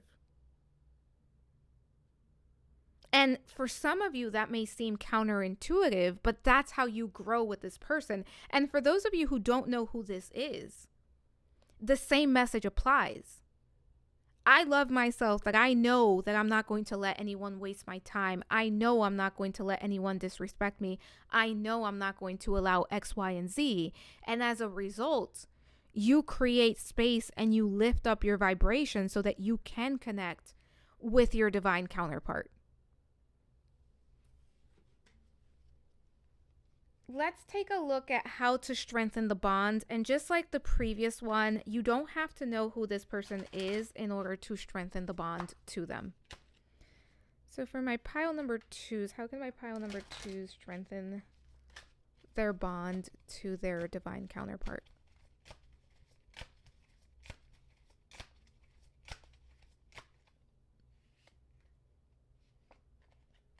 Let's see, pile number 2. What do we have here? The Emperor with the Man.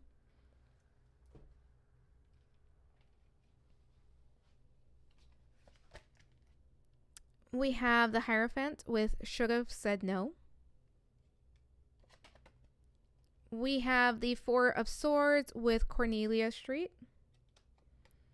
And we have the Devil with Better Than Revenge. All right, so pile number 2. In order to strengthen the bond, This is a group where I think for many of you, you know who this person is. And this feels like very specific messages. First of all, in order to strengthen the bond, set your boundaries. And again, this feels counterintuitive. And I know that some of you are probably thinking that, like, that makes no sense. In order to strengthen the bond and to grow together with this person, you're telling me to do kind of like the opposite. But that's what's coming through here. In order to strengthen this bond, you have to take care of yourself. You have to take care of your heart. You have to give yourself space to heal. You have to give yourself time. And we have the Hierophant and the Devil. This is really about you working on your beliefs, the narrative, your limiting beliefs. You working on breaking free from the cycles. Especially for those of you that are like round and round on a merry-go-round with the person, with your divine counterpart, and you know who this is, and it's like, oh yeah, we're stuck in the chaser runner, or we're like, this person is the runner, I'm the chaser, they're like, whatever the case may be, or I'm the runner, they're the chaser. In order to strengthen this bond, you need to cut this crap out. In order to strengthen this bond, you need to break free. And for some of you, what you're breaking free from is the cycle. What you need to give yourself is a timeout from like this cycle that you've been in. And in order to strengthen this bond, you need to rewrite the story. That's what this is. It's rewrite the story. Because here's the thing, pile number 2. If you know who this person is, and you've been going round and round, and it's like, you know, they say they're going to change, or like we say we're in it, and then whatever the case may be. And I want to make something clear. If you know who this is, I am not channeling abusive energy here. So if this is somebody who is abusive, this is somebody who is really treating you badly, that's not who I'm talking about at all. I don't channel that energy. But if this is just like we keep like falling into the same patterns, into the same cycles, there's kind of a little bit of game playing, we just can't get it together. In order to strengthen this bond, you have to break the cycle. You have to break the storyline, the narrative that you have given each other. And it's like you have cast the other person, and they've done this too, as a very specific character in your story. And you need to break free from this, and you need to start over. But in order to do that, you have to let the past be the past, and you have to change your approach. And part of the approach for my pile number 2s is having boundaries in place. I know I've accepted X, Y, and Z. I know I've dealt with X, Y, and Z. I know we've been round and round and we keep doing this, but we have to do it differently, or I'm not going to participate. Maybe we have to go to couples counseling. Maybe we have to seek individual counseling or therapy, and then we come together. But something here needs to change if you want to strengthen the bond. For those of you who don't know who this is, it's a very similar message, but it's about breaking the cycle and rewriting the story. And that could be, if you don't know who this is and you've never connected with this person and you haven't met them, it's, are you letting a very specific type of person into your life, into your energy, to the point where it's not good for you, but it's like you're in this cycle? Or do you have very specific ideas of what love is, or what relationship should look like? Do you participate? Like, you both have to be accountable, for those of you who know who this is. And if you don't know who this is about you being accountable. And here's the thing, pile number 2, even if you do know who this is, you can try to hold someone else accountable, but it's up to them to do the work. You can only hold yourself accountable. But in order to strengthen this bond, whether or not you know this person, it's time to break the cycle. It's time to rewrite the story.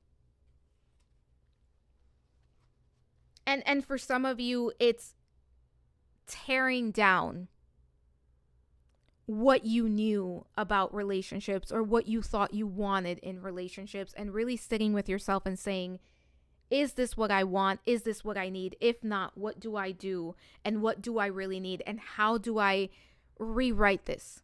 How do I change this cycle? All right, pile number 2, we're going to look at how to raise your vibration. So how can you raise your vibration? Because the thing is, when you raise your vibration, your divine counterpart's vibration raises, right? Because you mirror one another. All right, for my pile number 2s, how can my pile number 2s raise their vibration? Bottom of the deck, the 9 of Swords, My Tears, Ricochet. Oh, that's my favorite song. That's my favorite Taylor song. If you know, you know. If you don't know, you should go listen to it. It's amazing. All right, let's see what else we have here. 3 of Pentacles with Ivy.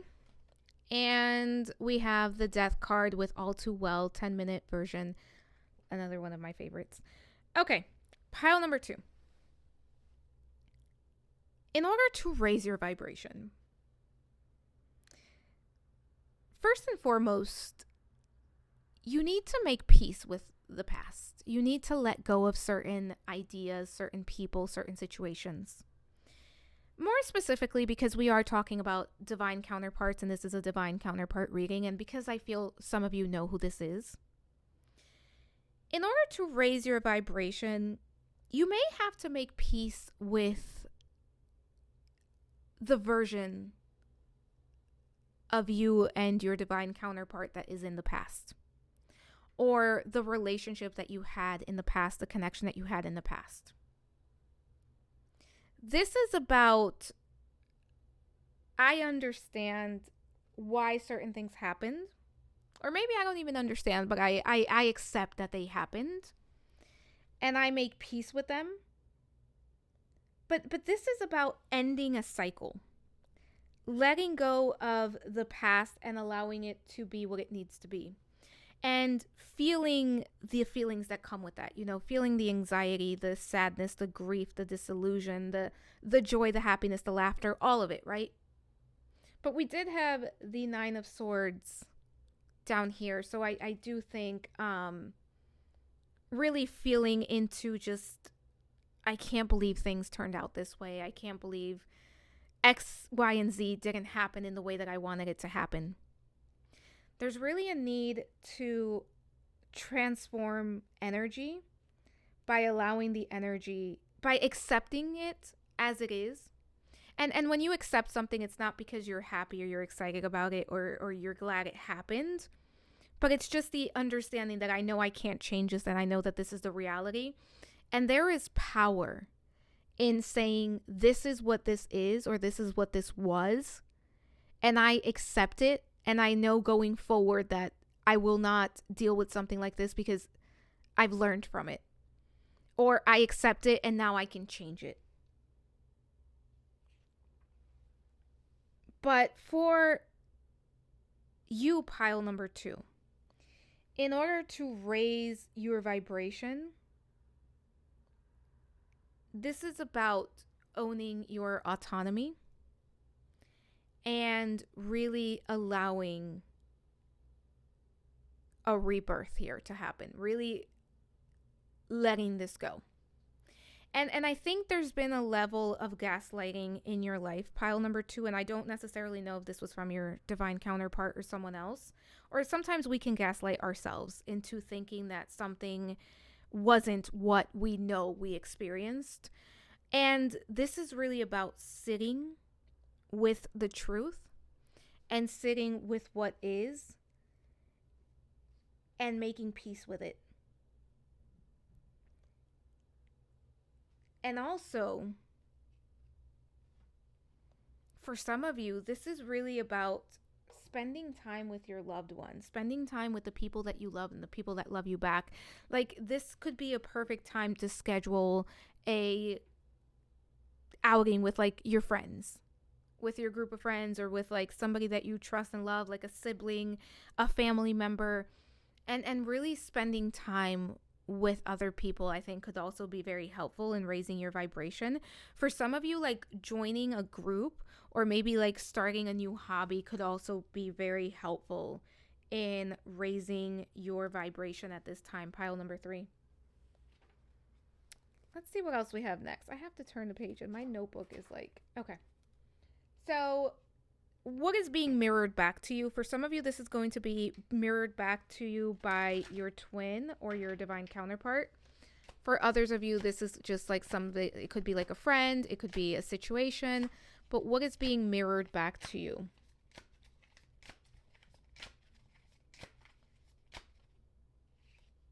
Let's see what we have. We have the Wheel of Fortune. I'm sorry, Invisible String.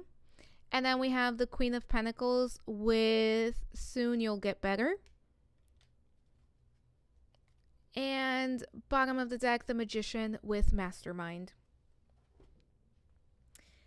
Pile number 2, what is being mirrored back to you at this time is your autonomy and your power. And I think it's being mirrored back to you in a very interesting way, because I think that you may be dealing with people that may feel very difficult to deal with, or may feel like they are trying to take your autonomy, or they're trying to like maybe boss you around, or they're trying to push you around in some way. And what this feels like is like you are having to deal with people that are especially difficult. And the reason for that is because you are meant to stand up for yourself and speak up for yourself. And for some of you, this could be like a boss. This could be a coworker. This could be a friend. This could be a family member. This could be your divine counterpart. Who knows? But this is being mirrored back to you to make you uncomfortable and to make you kind of stand up for yourself. And again, it's like speaking up. And that's been a big theme for this group, of like using the throat chakra and using your voice and speaking your truth. Some of you feel like very constricted or very like trapped, very tied in. It feels like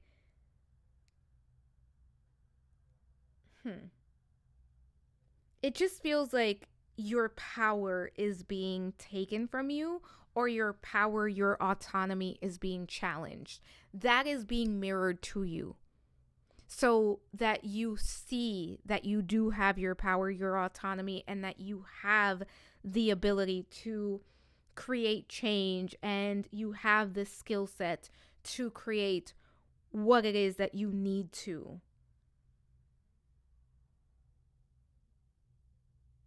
This is very interesting. This feels very uncomfortable. So if you're dealing with somebody who is overbearing, if you're dealing with somebody who's making you feel like just like you just want to scream and just be like, leave me alone, that feels like very by design. Let's take a look at how your divine counterpart, your twin, is helping you. And in order for them to be helping you, you don't have to be connected to them. This could be something that they're helping you energetically with. Spirit, how is my pile number 2's counterpart helping them?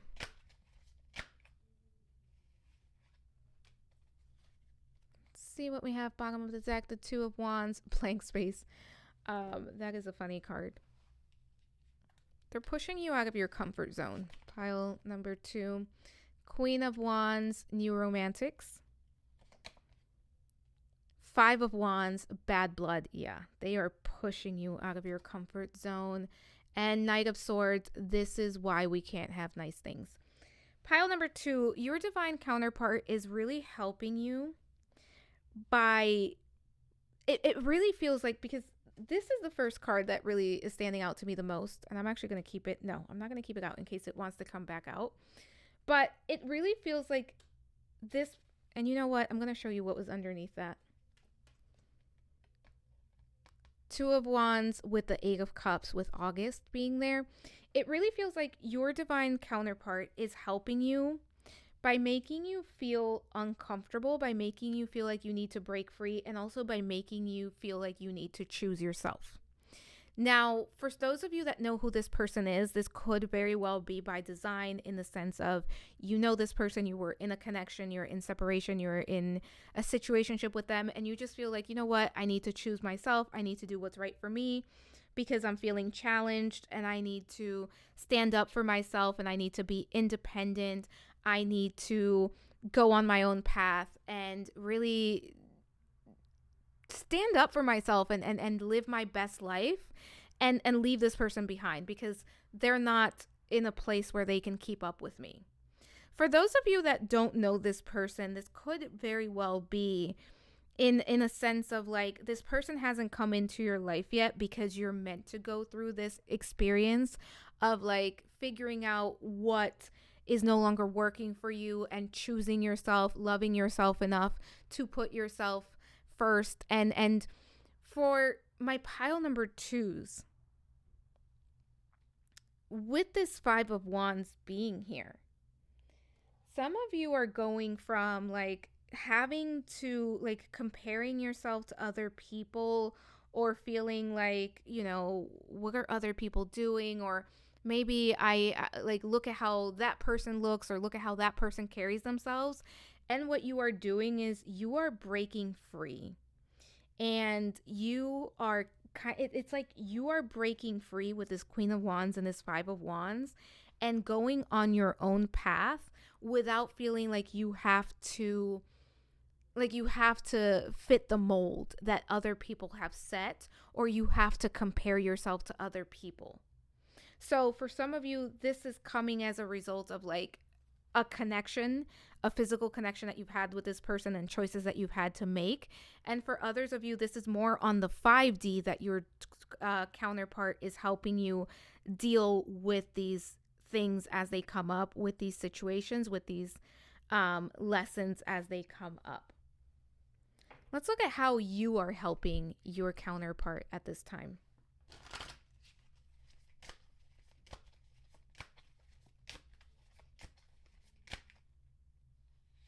I just feel 2 for this one. Let's see how you are helping your counterpart. The Moon, Cruel Summer. And I kind of felt that card wanted to come back out. 2 of Wands with, what was that? Blank space. Bottom of the deck, the 2 of Pentacles with the Archer. Pile number 2. You're helping each other in very similar ways at this point. I think you two mirror one another. Obviously, if this is a divine counterpart, twin flame, that's the case. But this feels like there's a lot of mirroring happening here. But you are helping your divine counterpart by also pushing them outside of their comfort zone. Because the thing is, when you have a twin flame, a divine counterpart, remember, the energies are mirrored. So a lot of what you are going through, this person is also going through as well. It may not be the same exact situation. It may not play out in the same exact way, but it's similar.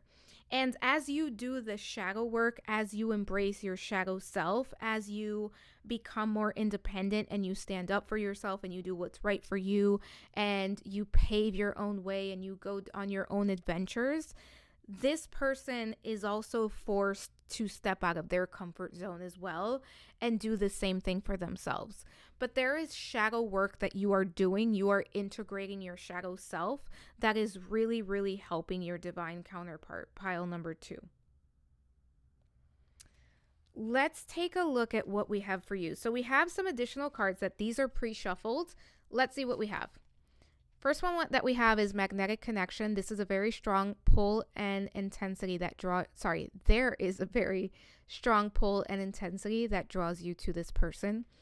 I think for a lot of you, you know this person, and you're definitely attracted to them. There's a lot of passion here.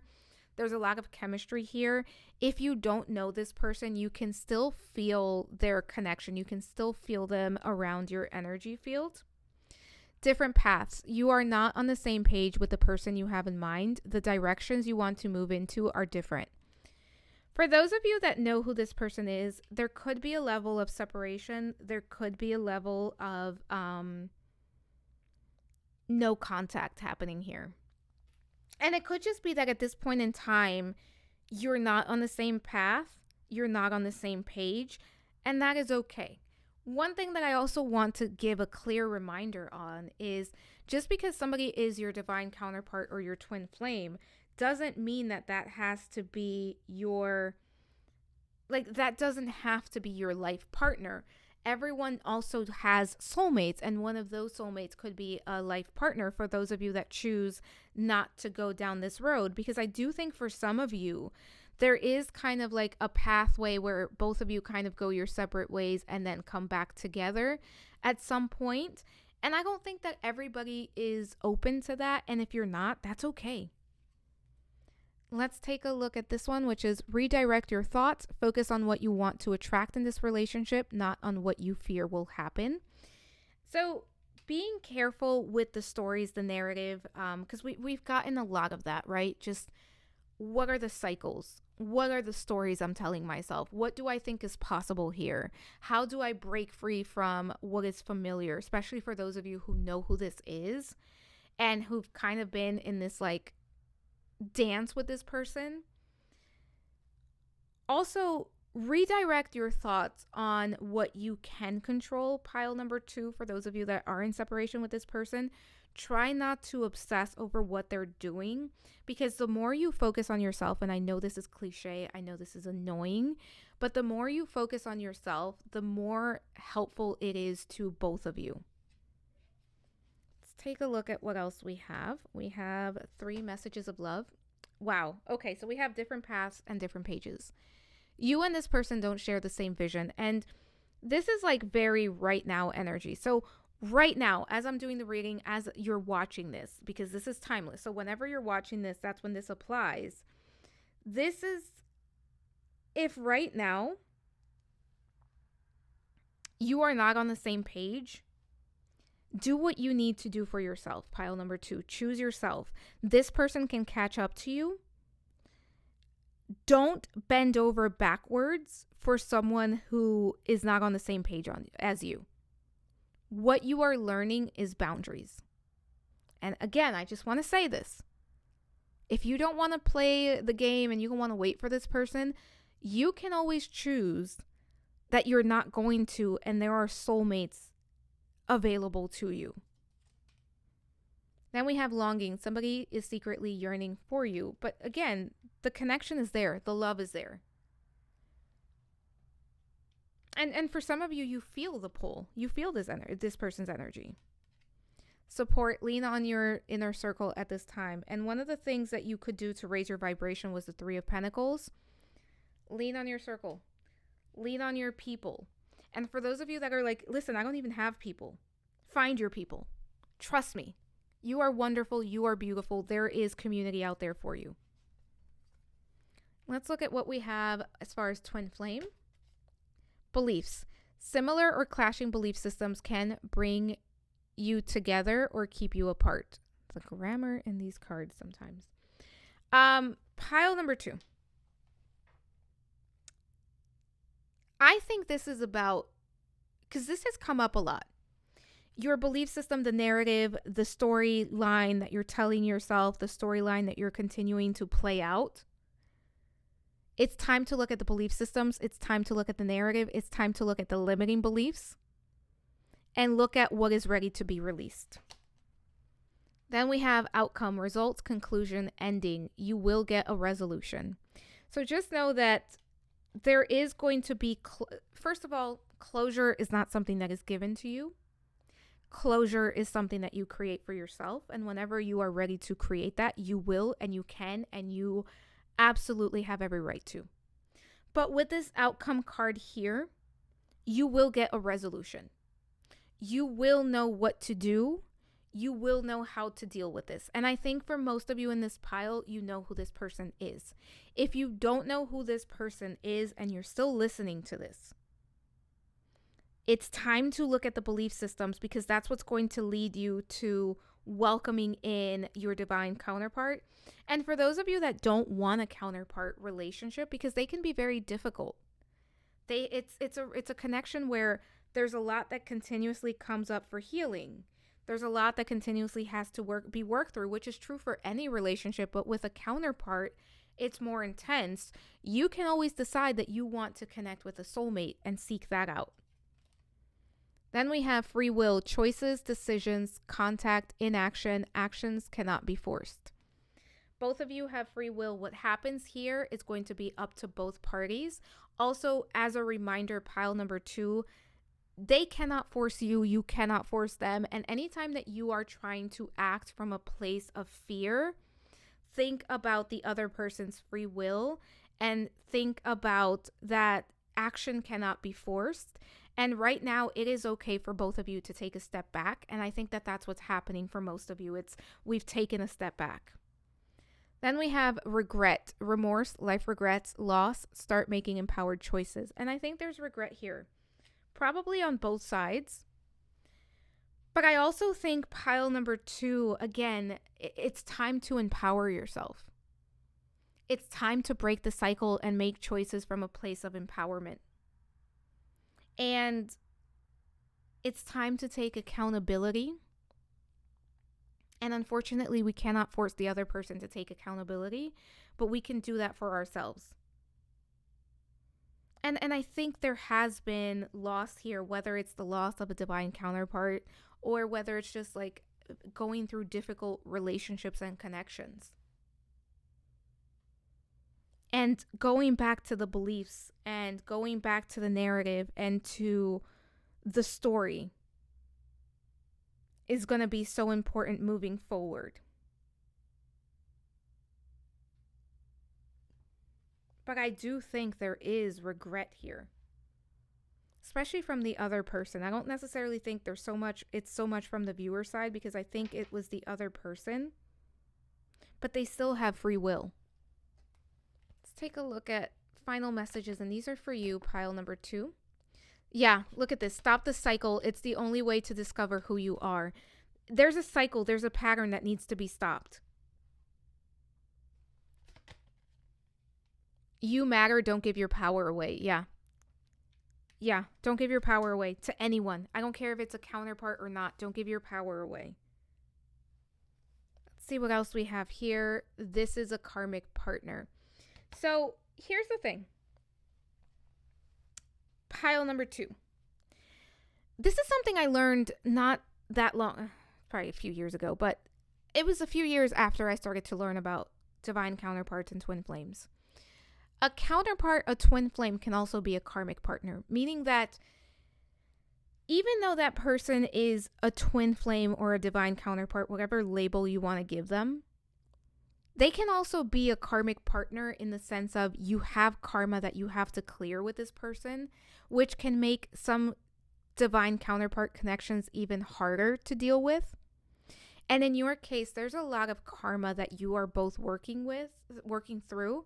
Because I think I said this at the beginning of this pile. It feels like this is somebody that you have had quite a few lifetimes with.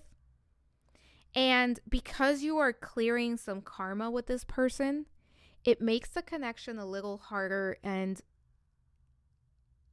it really adds even another layer of challenge to it.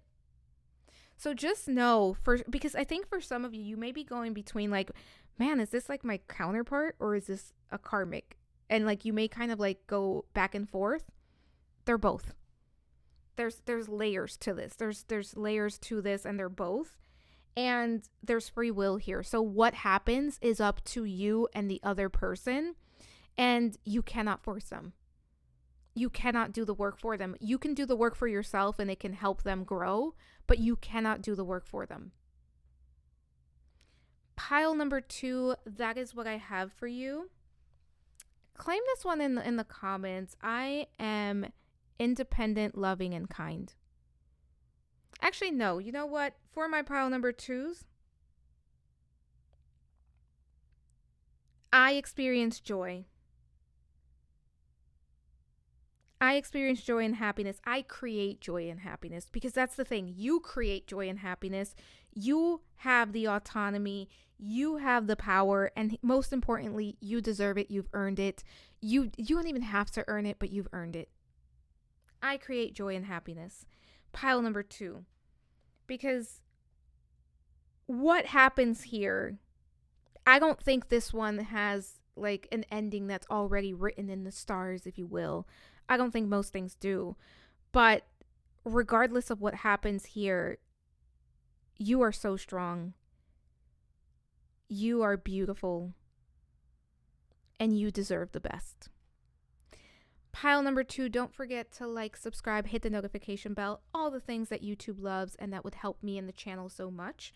Let me know what else you'd like to see next in the comments section. I will read through them always. I will also respond to any comments and let me know what you thought. I hope this reading was helpful. I am sending so much love, so many blessings, and I hope to talk to you soon. Bye for now.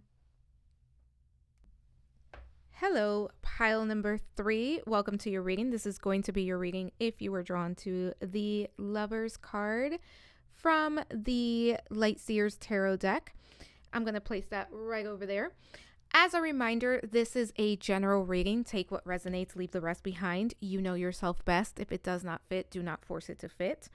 Also, for this reading, I did do a reading breakdown that is timestamped below. I highly suggest that you check that out so that you know exactly what we are going to cover and what the layout is going to be for this reading. And that way you can determine if this is the right reading for you. Also, we are going to get started by looking at the energy of both people involved in this connection, or by looking at your energy and the energy of your divine counterpart, your twin flame. So if you do not resonate with this side or this side, this is probably not your reading. Because this is a divine counterpart reading, it's quite possible that you may find that you resonate with both sides. That's completely fine. But if you don't resonate with either side, it may not be your pile. Try choosing a different pile, or it could just be that this specific reading doesn't have a message for you. But let's get started. So let's see what we have here. So person number 1, we have the elephant. Ooh, we have the snake. We have changes. And we have confidence. That is quite the energy. Person number 2 is being represented by the vulture. Okay. The sea serpent. Oh, we have the snake and the sea serpent. Very interesting. Rebirth. And finally, receptivity. Okay. So pile number 3, I am going to refer to the elephant person as the elephant, and to the second person here as the vulture. So we are going to start by talking about this elephant person. And I want to mention the signs before we jump into the actual description of this person. So we have fire represented with the elephant, and that is Aries, Leo, Sagittarius energy. We also have Earth, Taurus, Virgo, Capricorn represented with the snake. And we have some more Earth energy down here happening. So a lot of fire, a lot of Earth energy for the elephant person. But let's talk about who this person is. Because this is somebody who is very wise, right? This elephant person is someone who has a lot of wisdom at their disposal. And I would say that this elephant person is somebody who has had many spiritual lifetimes and someone who has gained a lot of spiritual knowledge throughout their different lifetimes that they have carried forth into this current lifetime. And I also think that this elephant person is quite clairvoyant and quite intuitive. This is somebody who has a lot of spiritual gifts. I would not be surprised if this person is also like a medium. This could be someone who has very prophetic dreams. This could be somebody who has visions of the future. This could be somebody who does some sort of spiritual work, whether they do it as a career or just there's somebody who does have a very rich spiritual life. This person feels very connected to spirit. I do feel that the elephant person has a lot of angelic help, a lot of spirit guides, a lot of spirit animals. I also do feel that this elephant person probably has a snake as a spirit animal. And if you are the elephant, you probably already know that. So that should come through as more of as confirmation than anything else. But this elephant person is someone who is a go-getter. This is somebody who has been through a lot and someone who is able to push through obstacles. And this elephant person is, if you will, someone that can create a path forward. So even where there is no path forward to, like, where there's no clear path forward, the elephant person is able to find a path forward. This is someone who is a problem solver. This is someone who is very intelligent and a bit hard-headed. That's kind of what's coming through. Like, this is somebody who can be almost stubborn to a certain degree, and that's what helps them move through and get to where they need to be, because this is somebody who's not going to just like take no for an answer. They're going to find a way. They're going to find the path forward. Like, if there is something in the way of them getting to where they need to be, instead of saying, well, look, like the road isn't open, let me just turn around, they are going to find another way to get to where they are going. And one thing about this elephant person is that they have a very strong inner compass that really tells them where it is that they need to go. So from the outside looking in, it could appear that this elephant person is like lucky in the sense of like things just tend to work out. But the thing is, this is somebody who has a very strong intuitive compass and someone who knows how to tune in and trust in that intuitive compass. And the thing is, this elephant person is magical. This could be someone who quite literally practices magic, in the sense of like maybe this person would call themselves a witch or a magician or a sorceress or somebody who just practices magic. But this elephant person is very creative and someone who is able to weave together. And I'm kind of getting like weaver energy, as in I can weave together a path, a future. I can forge a new direction. There's something very powerful about this person, and something that makes them very, very abundant is their ability to find a way and to create a way. This is somebody who is a creator. This person creates abundance. This person creates prosperity. This person is able to create a path forward. And the thing about this elephant person is that they've had to go through many transformations in their lifetime. This is someone who has experienced a lot of death and rebirth in the metaphorical sense, though I do think for some this could be quite in the literal sense of like losing people, or maybe like losing their home that's coming through, or like just feeling like they have to go through very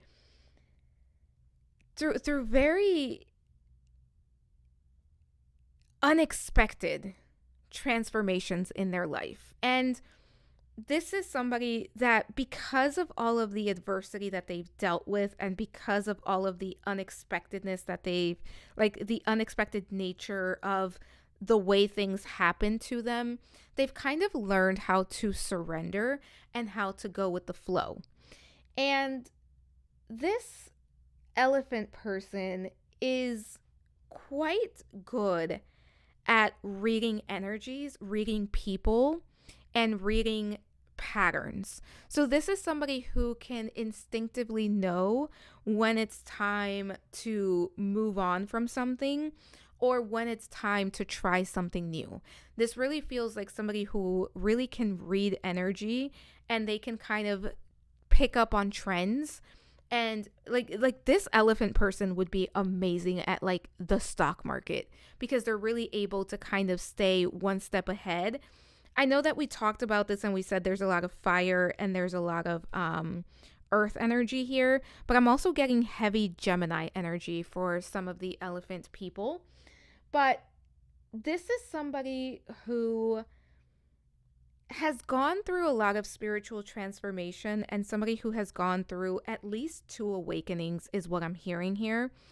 And this is somebody who is quite aware of not only their power, but their energy and the surrounding energies. So, again, this is somebody who's very good at reading energies in all of their forms, but especially when it comes to other people and environments. And one thing about the elephant person is that the elephant person knows when it's time to kind of go head on towards an opportunity, because this is somebody who is very good at being almost like in the right place at the right time. And it's because, one, their spiritual protection and their spiritual team. But two, again, they know how to read the undercurrents. This is somebody who is very, very much in tune with cycles and patterns. And I will also say, for some, this person could practice yoga, Pilates, something about stretching, moving. I'm also seeing the spine. For some, there's been a Kundalini awakening for this person that has happened. But one thing about the elephant is that the elephant person has really built up their confidence because of their experience in reading energies and how it works out for them. This is somebody who has really built up their confidence and someone who feels very confident in not only their abilities, but what is meant for them, and being able to kind of jump on those opportunities as they show up. Now let's talk about the vulture person, because there's definitely similar energies here in some ways. First, let's talk about the signs. We have air, Gemini, Libra, Aquarius. The sea serpent is actually a spirit card in this deck, which represents spirit, which to me speaks to all of the elements, air, fire, earth, and water. So we have all signs really represented here, with highlights on air energy and earth energy coming through very strongly. And the earth signs are Taurus, Virgo, Capricorn. But let's talk about this vulture person, because this vulture person is someone who has similarities to the elephant person, but they also have distinct differences. One thing about this vulture person is they've been through a lot. And I think that's true for most people in general. But I think that that's very true for these two people. And I think that the vulture has been through a lot of emotional wounds, right? They've experienced emotional wounds. And as a result, they've had to do a lot of emotional healing. They've had to kind of sit with themselves and hold space for where they are at. And I think that this vulture person really puts up a front when they are around other people, where, don't get me wrong, this is somebody who is very strong, very courageous, very tough. But I think that the vulture person really enjoys to be like mysterious, really enjoys when other people can't really read them. This isn't somebody who is an open book. This is someone where I really think this is a person where they don't really have too many friends, or too many people that they surround themselves with. And they really kind of like to spend their time alone and to go within. This is a bit of a hermit energy. I think the elephant is more outgoing, even though I still get a little bit like introverted energy here. But this vulture person has spent a lot of time doing healing work, a lot of time going within. And I will say, I think the vulture person has kept themselves away from others very purposefully. I don't think that this is somebody who has actively dated too much or actively sought out too many friends and too many like connections. This feels like somebody who has spent quite a bit of time kind of being a little bit of a lone wolf. And this feels like this was by design. Like this is this person wanting to feel safe. And this is how this person feels very like safe and secure within themselves, because this person has been through a lot. And I think this goes back to childhood for the vulture person. And one thing about the vulture person is that the vulture person has had to work a lot on self-forgiveness and forgiveness of others. And this is somebody who is also very spiritual, but I don't think that the vulture is as intentionally spiritual as the elephant person. Like this feels like somebody who has a lot of spiritual support as well and who's very instinctual, but it doesn't feel like somebody who is actively practicing spirituality or maybe would even describe themselves as like super spiritual. But here's the thing about the vulture person. This is someone who is also very wise, but a lot of this, where it feels like the elephant has come into this lifetime with a lot of that wisdom already kind of accessible to some extent, it feels like the vulture person has had to do a lot of hard work to access the wisdom that is at their fingertips. And it feels like that's the case because this person has had to learn how to trust themselves. And this person has had to learn how to be kind to themselves.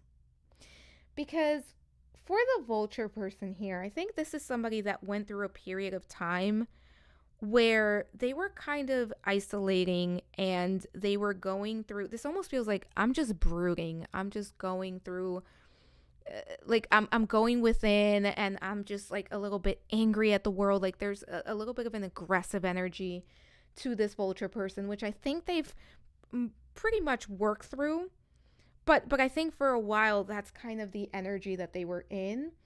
And this could have been someone that was in an energy of just like, I can't believe this happened. This was not fair. I didn't deserve this. And there was anger to that. I think this is a person that really carried a level of anger to them. And I also think that that's why this person kind of wants to appear tougher and scarier than what they truly are. Because the thing with the vulture person is, I wouldn't say this person is a teddy bear, but I would say this person is definitely not what they want to present themselves to be. Like this is somebody who is very loving, very giving, obviously within the right connections, but they're very kind. And this is somebody who's also very fair. And one thing about the vulture person is that the vulture person wasn't always valued. I think a lot of this goes back to childhood or earlier in life for the vulture person, but they weren't always valued for who they were. Like there was expectations that were placed on them. There was a lot of like heaviness that was placed on this person. And what the vulture person has learned is how to live life for themselves. How not to let other people's expectations of them get to them, and how to create a safe space for themselves. And one thing about the vulture person is I really think their home, their space is their sanctuary. So they don't let just anyone in to their personal space. And I think that this is somebody who like they're set up, like even if like you work with this person, they like to have things a very specific way, and like don't mess with their stuff, don't touch things around, don't change things around, don't mess with their stuff. You have to be respectful with this person. But the thing about the vulture person is that they've been through a lot of awakenings as well. And I don't know that the vulture is as knowledgeable when it comes to like saying, yeah, you know what, I went through a dark night of the soul, I went through a spiritual awakening. where I think the elephant would be more comfortable using those terms. But I think these two have been through a lot of spiritual awakenings. And I also think that the vulture has gotten to a point where the vulture is now more open to being authentic and vulnerable and allowing people in, not only in a romantic sense, but in a platonic sense as well. Because again, there's a lot of healing that has happened here. And this person has kind of taken the initiative to say, I'm ready to experience life in a way that feels better for me. So that's very beautiful to be in that place. Let's see what the connecting energies are for these two. First, we have man holding a coin, angel of strength, and we have woman holding a coin. Talk about divine counterparts. These two are divine counterparts to one another. So pile number 3, what are the connecting energies here? First and foremost, there is both of these people. Safety, security is very important to both of these people. And I want to make this clear. When I say this, I know that we're looking at cards that are talking about coins. And when we think about coins and pentacles and we think about material safety, security, we think about abundance in the material sense. I do think that that's important for both of these people, but I think that goes so much deeper. Because I think that what both of these people really truly want to experience and what's important is a sense of belonging, a sense of having enough, and just being able to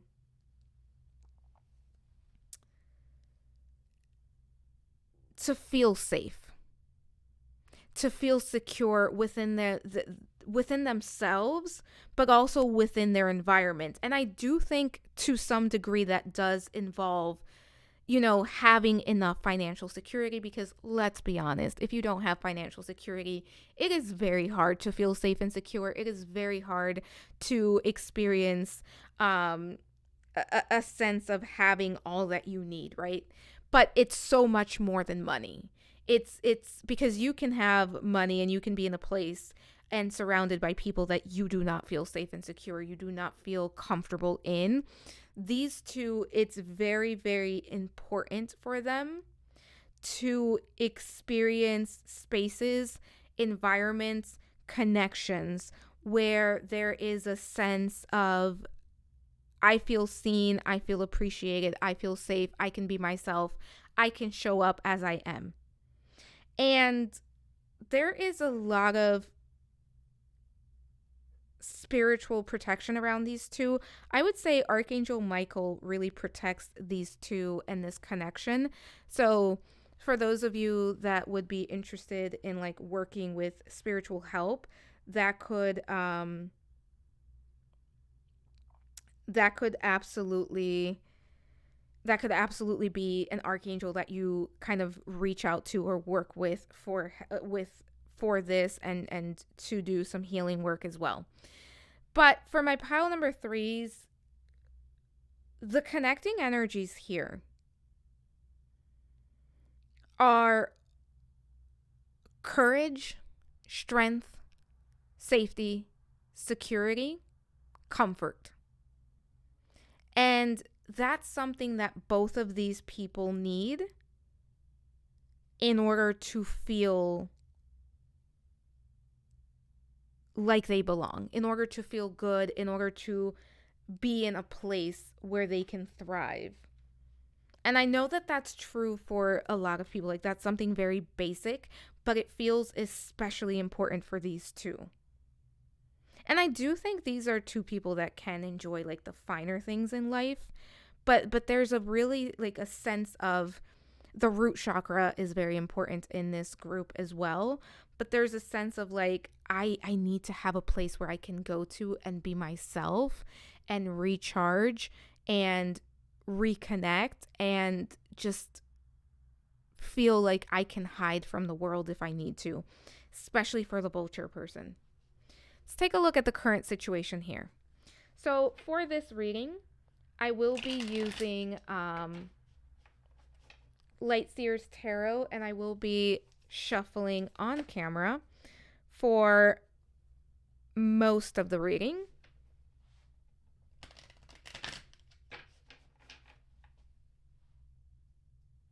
Trying not to move these. All right.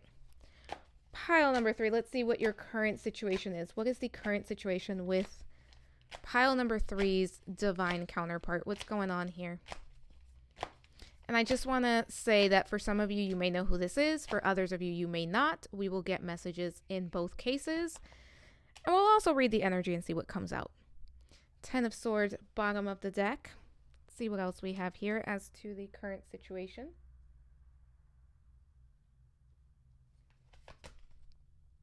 King of Swords. 4 of Cups. And finally, Knight of Cups. So, if I'm honest, I could be wrong. But so far, I'm not really getting that most of my pile number 3s may know who this person is. I think this is a group where a lot of you, this person, this divine counterpart is either connected to you through like 5D connection. And that could be like you dream of this person, you just feel their presence. This could be somebody that you just haven't met yet, but like you feel their presence. And if you have met this person, this could be somebody that you're either dating, getting to know, or it just doesn't feel like this ever took off. This doesn't feel like a connection where we were together, we were in a relationship, and now we broke up. Like, this doesn't feel like there's too much history involved for most of you. If you do know this person and there is a lot of history here, continue to listen to see if it resonates. But so far what I'm getting is for most of my pile number 3s, you either haven't met this person yet, or you've met them, but you've either had like a false start where it didn't really go anywhere, or you are still kind of getting to know them. They may still be in your sphere, but this doesn't feel like there's anything that's super, like this doesn't feel like a situationship. This doesn't necessarily feel like a no contact or a separation situation. But the current situation here is, first and foremost, I think there's a lot of connection with your divine counterpart. But if I'm honest, for my pile number 3s, it feels like this connection is very telepathic. It feels like even if you know who this person is and you've met them, there's a lot that's still not being said. There's a lot that's still not being shared. There's a lot that's still not being communicated. And I think that for my pile number 3s, you're in a place where both of you are starting to open up to the idea of romance and to the idea of love and welcoming somebody in. But I also think there's a lot of just focus on things that didn't work or things that happened in the past that kind of stop one or both of you from really being able to connect. But again, there's almost this energy of I'm opening up to it. And I think that part of the reason my pile number 3s are becoming more open to connecting is because you are feeling the energy, your divine counterpart, your twin flame kind of coming in and calling to you. And that feels like that's happening for both sides of like, you know, I don't know if I want to do this or not. Like, I'm in a place where like I'm good, but I'm feeling a pull because I kind of feel like there's something out there that's meant for me. And for many of you, it could just be like you feel this person's energy. You could be dreaming of them. You could just like know that there's somebody out there for you that is ready to connect with you. Some of you, even if you haven't met this person, you know that there's somebody out there for you. You know that there's someone who you are meant to connect with. You know you have a counterpart. Like, that feels very clear. Like, no, I just know there's somebody out there for me. I know there's a counterpart, there's a twin flame that I'm going to meet at some point. And part of what's happening here for both of you is you are both grounding in your energy into the present moment. And if you haven't met this person, it's creating the perfect opportunity for a meeting to happen. But this feels like for most of you, a lot of this connection is just happening in the 5D right now. Let's look at your purpose together.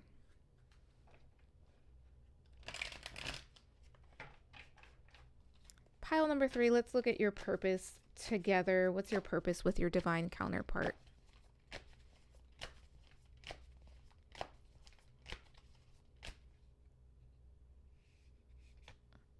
Let's see what your purpose with your divine counterpart is. The 5 of Swords. The World card.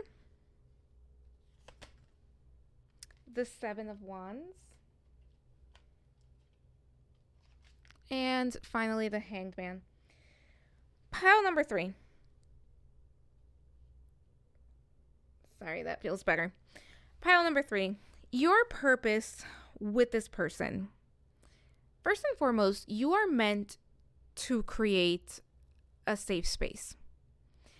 And I want to keep this clear throughout this reading that there's free will. Just because somebody is a counterpart, just because somebody is a twin flame or a soulmate or whatever label you want to give it, there is no predetermined, like, you have to be with this person. You have opportunities and then you get to decide what you do because you have free will. That is your gift. But I really think for this group, whether you just meet this person and decide this isn't for me, or you meet this person and you decide this is for me, what you are both, like, part of your purpose together, what you are both meant to experience is a safe space. What you are both meant to experience is a very spiritual connection, a very spiritual relationship. This feels very deep. This feels like the type of connection that maybe you don't even think is possible. And what you are meant to create, not only experience, but create, is a relationship, whether you do it with one another or with someone else. Again, free will. It's up to you. What you are meant to create is the type of relationship that the people around you, that generations going forward, are going to look back and use you as the example of what a healthy relationship was. And I think for both of you, but especially for that vulture person, this is so important because this is the type of connection, the type of support, the type of love that probably one or both of you only thought could be possible. Like, you, in your wildest dreams, you probably didn't even think it was possible.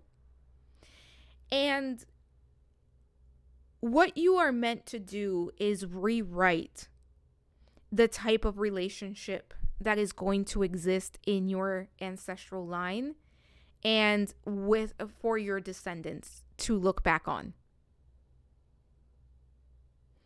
This feels very powerful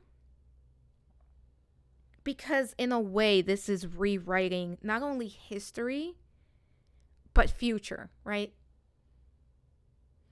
And for you, pile number 3, this is also about you learning to have boundaries and to honor your boundaries, and having the determination to see it through.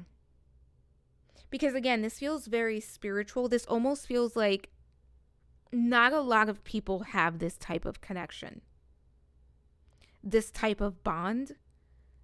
So especially if it's not something that you grew up with. And I think for both of these people, if not one, but I would say for both, if I'm honest, this wasn't the norm. So it's creating a brand new foundation for what relationships are going to look like.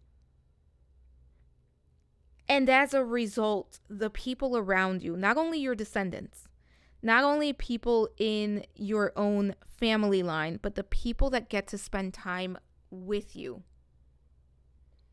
are going to see a brand new example. It's like you are setting a new blueprint that is going to shine through.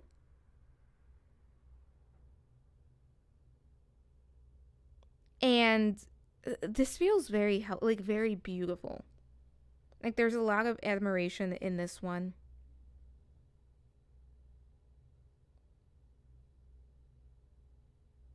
And this is from a place of like, I honor, I respect, I cherish you, I see you, I respect you, I love you. Like that's what this feels like.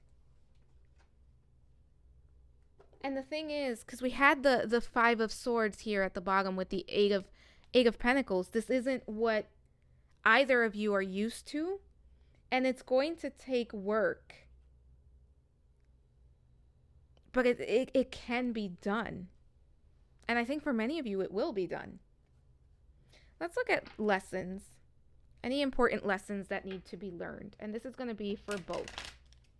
Because remember, in this type of connection, a divine counterpart, a twin flame is going to mirror you. So important lessons that need to be learned here for both.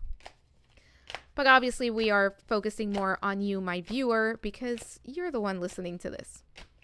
So let's look at the important lessons. It's going to be those 3. Let's see what's at the bottom of the deck. The 8 of Wands.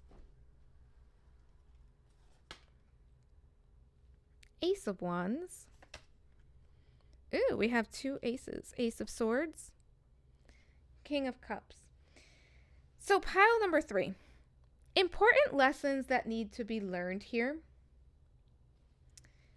really have to do with you both. But again, I'm speaking to my viewer. Really going within.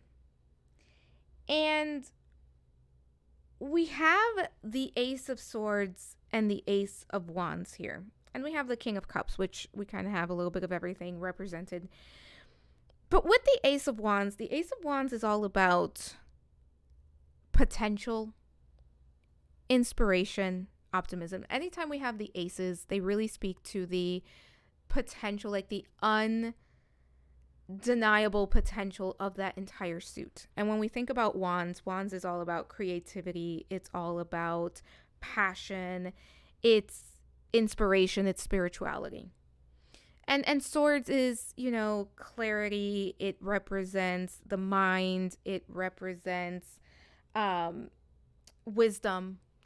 So as far as the lessons that need to be learned here, I think for both of you, pile number 3, a big lesson is finding balance between the heart and the mind.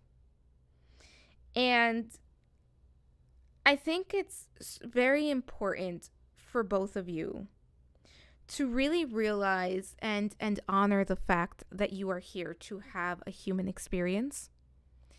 Because I think for both of you, you are very spiritual. And because you are very spiritual, it's sometimes, it can be hard to really ground into, I guess, the reality of your human self, if you will. So a big lesson here is grounding, being present, really finding the balance between this is the idea, this is the vision, and this is how I am going to ground it into reality. And this is also about really learning to experience the human self, because I think this is a group where you understand about the interconnectedness of it all. You understand about the spirituality of it all. But it's also about saying you can absolutely manifest what you want, but do so from a place of action and do so from a place of what is right for you. And you don't always have to, it's almost like you don't always have to explain it in the spiritual sense, or you don't always have to think about, everybody else before you do something for yourself. And I think for this group, finding balance between body, mind, and spirit is going to be very important on this journey. Because I think that sometimes the imbalance happens where I'm too caught up in the third eye or in the idea of what I want, or I get too caught up in the reality of what I think my real world is. So finding ways to honor and balance the different aspects of yourself is going to be very helpful in the long run for this group. Because we also have the King of Cups. And the King of Cups is all about emotional intelligence. And the King of Cups is someone who has wisdom and who uses that wisdom in order to lead the way. And that's kind of what's coming through. Again, like finding balance between the different aspects of yourself and allowing yourself to lead and to experience life from a more balanced place. Because I think that for this group, for both of you, you experience like almost like points in time where it's all or nothing, and I'm kind of all or nothing into my spiritual experiences or into my, my material self. And it's finding the balance and combining those aspects of yourself and honoring those aspects of yourself and allowing yourself to be guided through love, through kindness, but also to use your discernment and to create and manifest what it is that you desire and to take advantage of the opportunities as they show up in your life. Let's take a look at how you can grow together.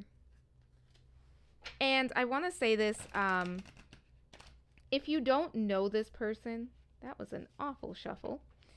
If you don't know this person, you can still grow together, especially if you are divine counterparts. You mirror one another, so as you grow, the other person grows. So we'll see what comes up here. And again, apply it to your situation. For those of you who know who this is, apply it accordingly. For those of you that don't know who this is, apply it accordingly. All right, let's see. How can my pile number 3s grow together?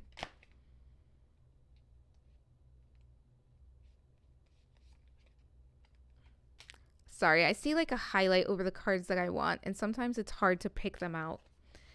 Bottom of the deck, the Sun. Yeah.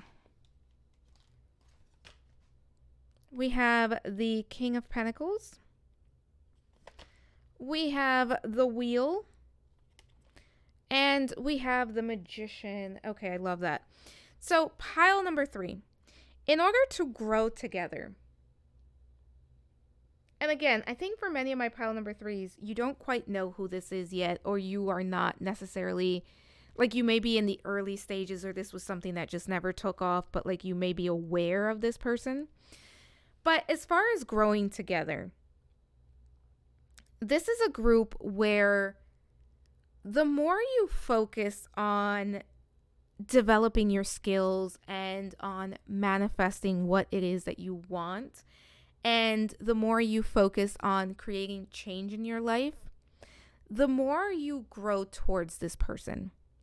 And I've said this in a different pile where it may sound counterintuitive, where it's like, wait, like the more I focus on me, the more I do my inner work, and the more I do my stuff and focus on what it is that I'm manifesting, that's how I grow with this person. And that's kind of what's come through in these piles today, is that the more you develop your self-worth, your self-confidence, and the more you create change in your life, and the more you apply your skill set to making your life the best it can be, the more you grow together with this person and towards one another. Because as you embrace your desires, as you embrace your path and your purpose, so does your person, right? Because if you are divine counterparts, you are mirroring one another. So the more you grow, the more you rise, the more you experience.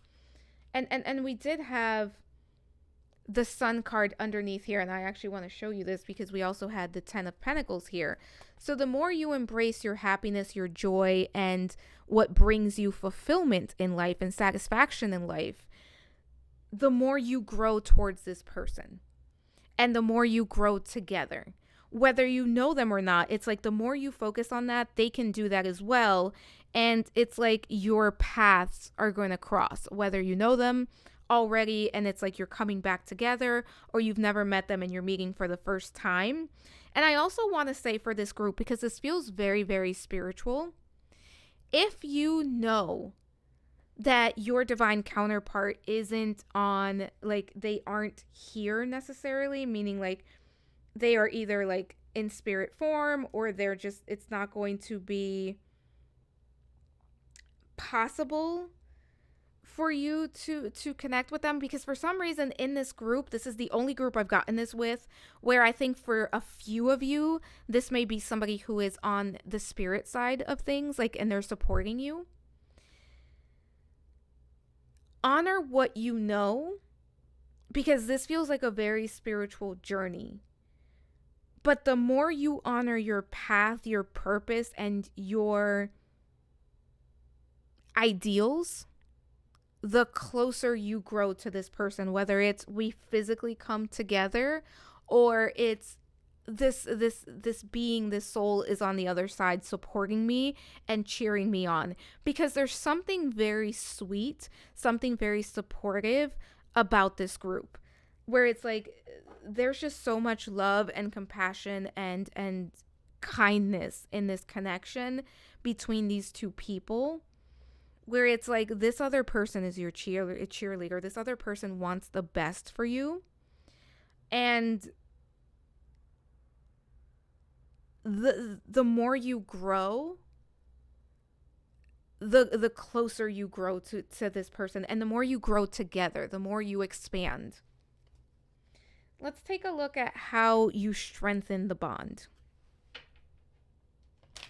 And again, this applies whether you know this person or whether you don't know this person, you can still strengthen the bond. So for my pile number 3s, how can my pile number 3s strengthen the bond? I'm going to only pick 2 for this. 3 of Wands. First of all, know and understand that what you've manifested, what you've been working on, is going to come together. Expect the best. Also, for those of you that do know that this person, this counterpart is here, trust and believe that you are going to meet them, that you are going to connect with them, and that you are going to have a loving connection with them. It feels like for this group, there's different situations, different circumstances. Let's see what else we have. Yeah, the Page of Cups. The Moon. You strengthen the bond as you do the shadow work. You strengthen the bond as you accept yourself for who you are, as you integrate the shadow aspects of yourself. This is also saying, allow yourself to work with your third eye and to visualize and to see what it is that you want for your life, and then work on creating that. Work on taking steps that's going to get you closer to that. Because the more you do that, the more you not only see what you want, but then create it, the easier it's going to be for you to welcome this in. And you strengthen the bonds by connecting to your divine counterpart. And in order to connect to your divine counterpart, here's the thing, pile number 3, you're already connected. You can send a message to them. You can write a letter to them. You can meditate. You can invite them into your dream, especially with that moon card being there. But for you to strengthen this bond is also for you to feel into the love, for you to feel into, because the thing is, in order for you to connect to your counterpart, you don't have to know them to feel the love. You don't have to know them to feel, to send the messages. And if you love your counterpart, you love yourself, right?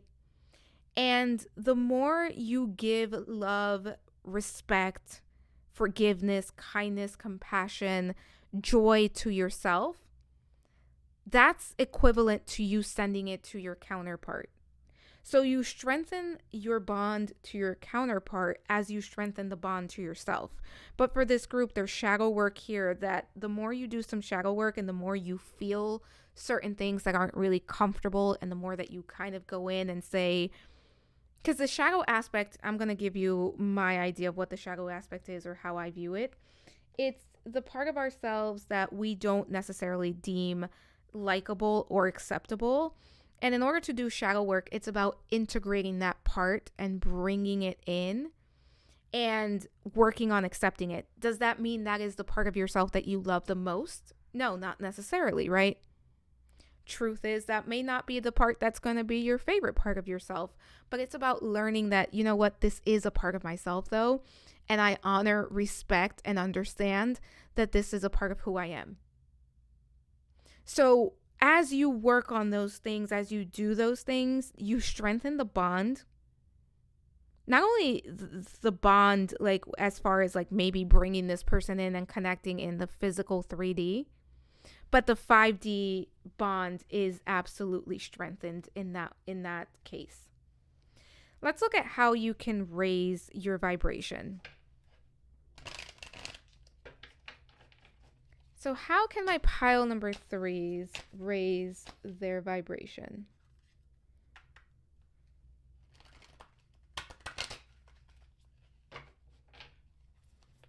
I felt like I needed to cut that deck twice. So how can my pile number 3s raise their vibration? Because remember, as you raise your vibration, your counterpart. That sun card again. Pile number 3, have you ever done like a laughing meditation? Or have you ever just like watched something or like allowed yourself to just laugh and enjoy the moment?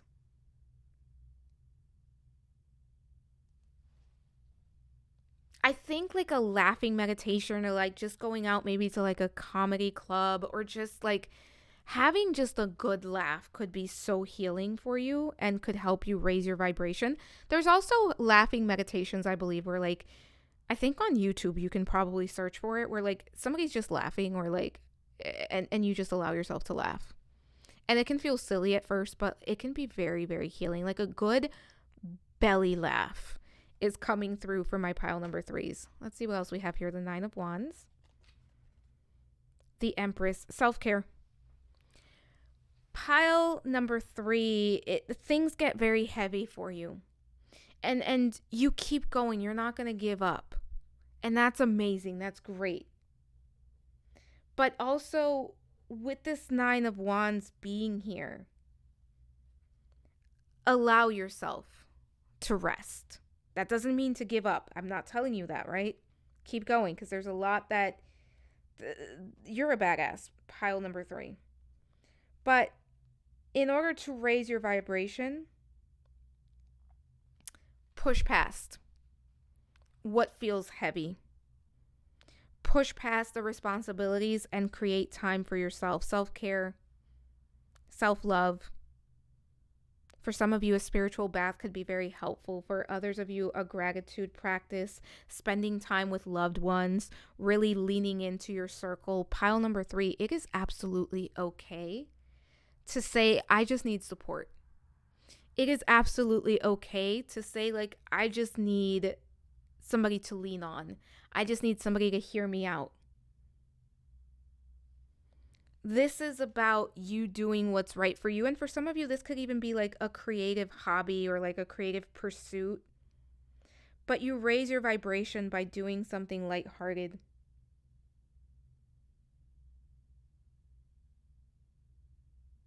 by nurturing yourself, by practicing self-care and self-love.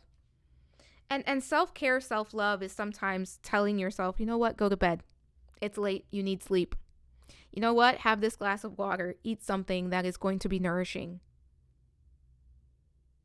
For some of you, doing some inner child work and like reparenting the inner child could be very helpful as well.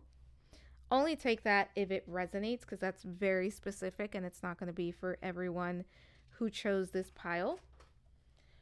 But let's take a look at what is being mirrored back to you. And this could quite well be from your twin or your divine counterpart, or it could be somebody else that is mirroring this back to you. But for my pile number 3s, what is something that is being mirrored to my pile number 3s? The Queen of Cups, bottom of the deck. Let's see what else we have here. Justice. The Hermit. Okay. Yeah, there's a lot of like spiritual energy to this group. It's very interesting. So something that is being mirrored back to you, pile number 3. I actually want to start with the Hermit energy. And I know that Justice is like before it, and I usually read left to right. But I want to talk about the Hermit energy. Because I think that part of what is being mirrored to you has to do with like isolation and keeping yourself separated. And I would not be surprised if this is a group where you're like, you know, my friends, we've kind of lost touch, we've disconnected, or I don't really have close friends.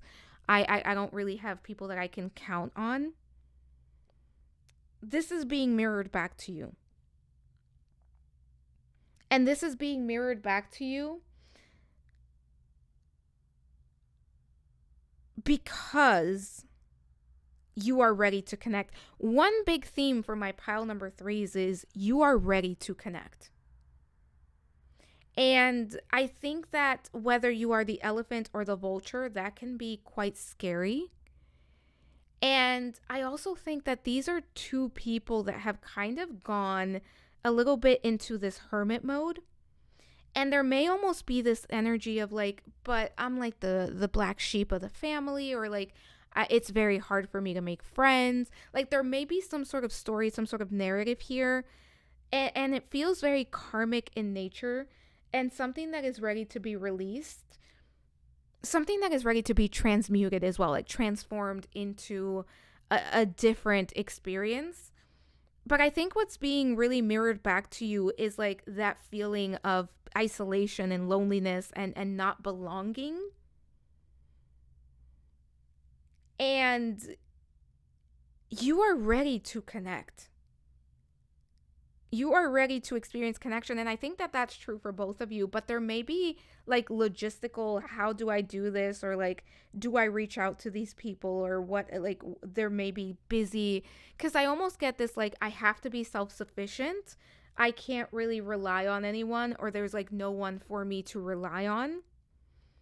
And I don't think that's true. But I do think that feels very true. And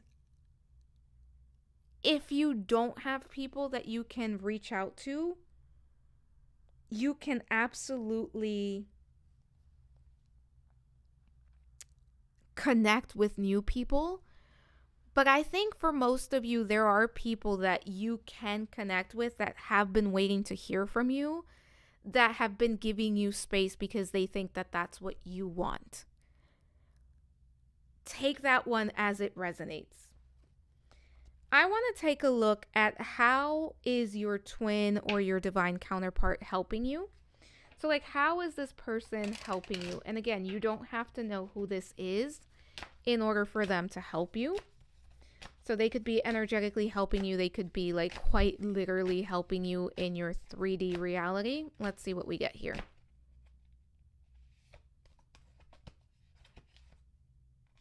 Seven of Cups.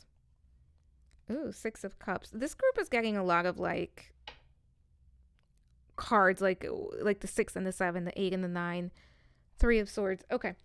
So your twin is helping you. One, by helping you see past illusions. And I think for this group, the illusions exist in your past. I think there are some illusions around what's possible or what can happen for you or how things are going to happen for you that your twin is helping you heal. And for this group, I truly feel like this is 5D. Like a lot of what's happening here feels very 5D, which makes me think that a lot of you don't know who this is. And I think that your twin is helping you also through heartbreak, through pain, and through healing. But again, it feels like this is happening from the 5D. If this is somebody that you know, they may be helping you by just like encouraging you and by being there for you. But this to me really feels like 5D energy where this person is connected to you either telepathically through like there's a spiritual connection here, but you don't actually know this person. For most of you, that's really what's coming through. So it's like they're helping you almost as if they were a guide or almost like support, but it feels like very from the 5D, not like in physical form or like they're in front of you or they're around you helping you with this. But you're seeing past illusions and you're also noticing and realizing that there are things that you didn't see for what they were, and you're recognizing like it's almost this energy of seeing things without rose-colored glasses, seeing things for what they are. I want to see how you are helping your counterpart, your twin. I cannot wait to get to those cards because I want to see more information about this. For my pile number 3, how is my pile number 3 helping their divine counterpart?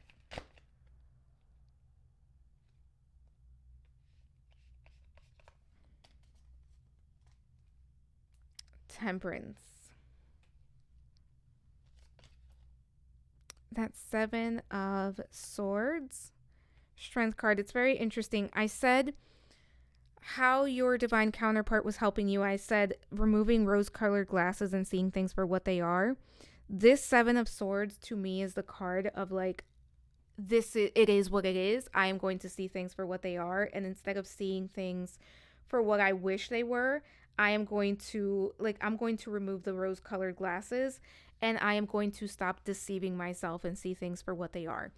There is so much mirroring happening here.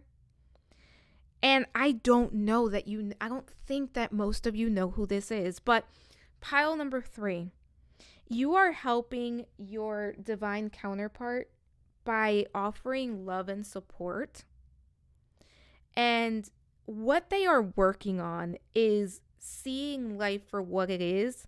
And I think that your divine counterpart is taking accountability for the life that they have created. And as a result of them taking accountability and saying, like, I can see the role that I played in getting to where I am at, they are creating change from a place of empowerment. This feels like a very transformational period for both of you. And this person is really, like, both of you are doing a lot of hard work on yourselves that is really similar to what, like, you're mirroring one another. But, like, the help itself feels like, it doesn't feel like work that is like, I'm helping you because I'm with you. It feels like I'm helping you from here and like you're there. So I don't think for most of you, this is somebody that you know. I actually want to see what's here because this is additional information and I'm very curious to see what's here. Open yourself to others. This is how you will create new friendships and attract a love relationship. Yeah. Pile number 3, it's time to connect. As humans, we are meant to have connections. And if you've been keeping yourself isolated, it's time to connect. It's time to open yourself up and be vulnerable. And it's either like reconnecting to friends that you already had, or finding new friends and being open to them. And you can find, like, you can befriend a coworker. You can join some sort of hobby that you enjoy where you could meet like-minded people. If you want to, you can absolutely make it happen, especially because I feel like at this time there are souls that are ready to connect with you, that are wanting to connect with you. Express your love. It is important to let people know that you love them. You have nothing to lose. Pile number 3, if there's somebody on your mind that you've been like, man, I kind of want to reach out to this person, go for it. Do it. Reach out to them. Then we have separation. Time apart from your partner is on the horizon. For many of you, you either haven't met this person, or this was like something that kind of never really took off, but like there's like no, like this doesn't feel like somebody that you are in any sort of contact with at this time. Let's see what else we have, because we have 3 messages of love. Wait, the timing is not quite right. Yeah, for some of you, I don't think you've met this person. If you have not, just know that you will. Divine timing is at play. Then we have balance. One person is giving too much in this relationship. We've talked about this, but balance is very important for my pile number 3s. Finding a balance that works for you. And also, I really think that this is speaking to if you've dealt with relationships, connections where you were the one putting in most of the effort. Those are not the types of connections that you are going to experience. And if there's a fear of like, when I have opened myself up to love or to friendship, this is the type of energy that I get, just know that where you are at today, you would not accept that. And that it is okay to not accept that. But where you are at, you are in a place where there's more balance. And also, for those of you who are the person who's like, you know what, I don't really want to put too much effort. I don't want to get too close to anyone. Friendships, relationships, it takes 2 to tango. And you gotta give to it. You gotta put in the effort as well. We have intuition. You already know the answer you seek. Pile number 3, you are very intuitive.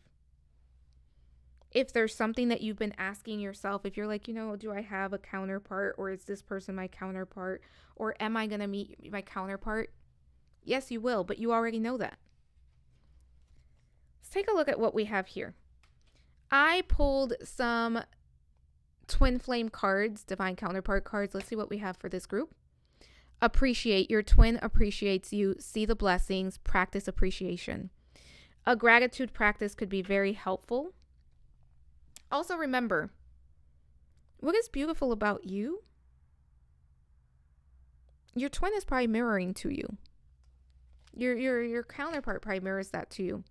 Transformation, breakthrough, reinvention. You're ready for the next level. What did I say? You're going through a transformation.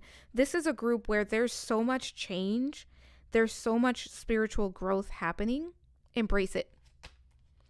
Then we have blessings, protection, attention, love. Your guides are always with you.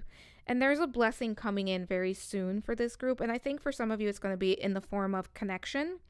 For others of you, this could be like something that you've been working very hard towards, that you will be seeing forward movement in.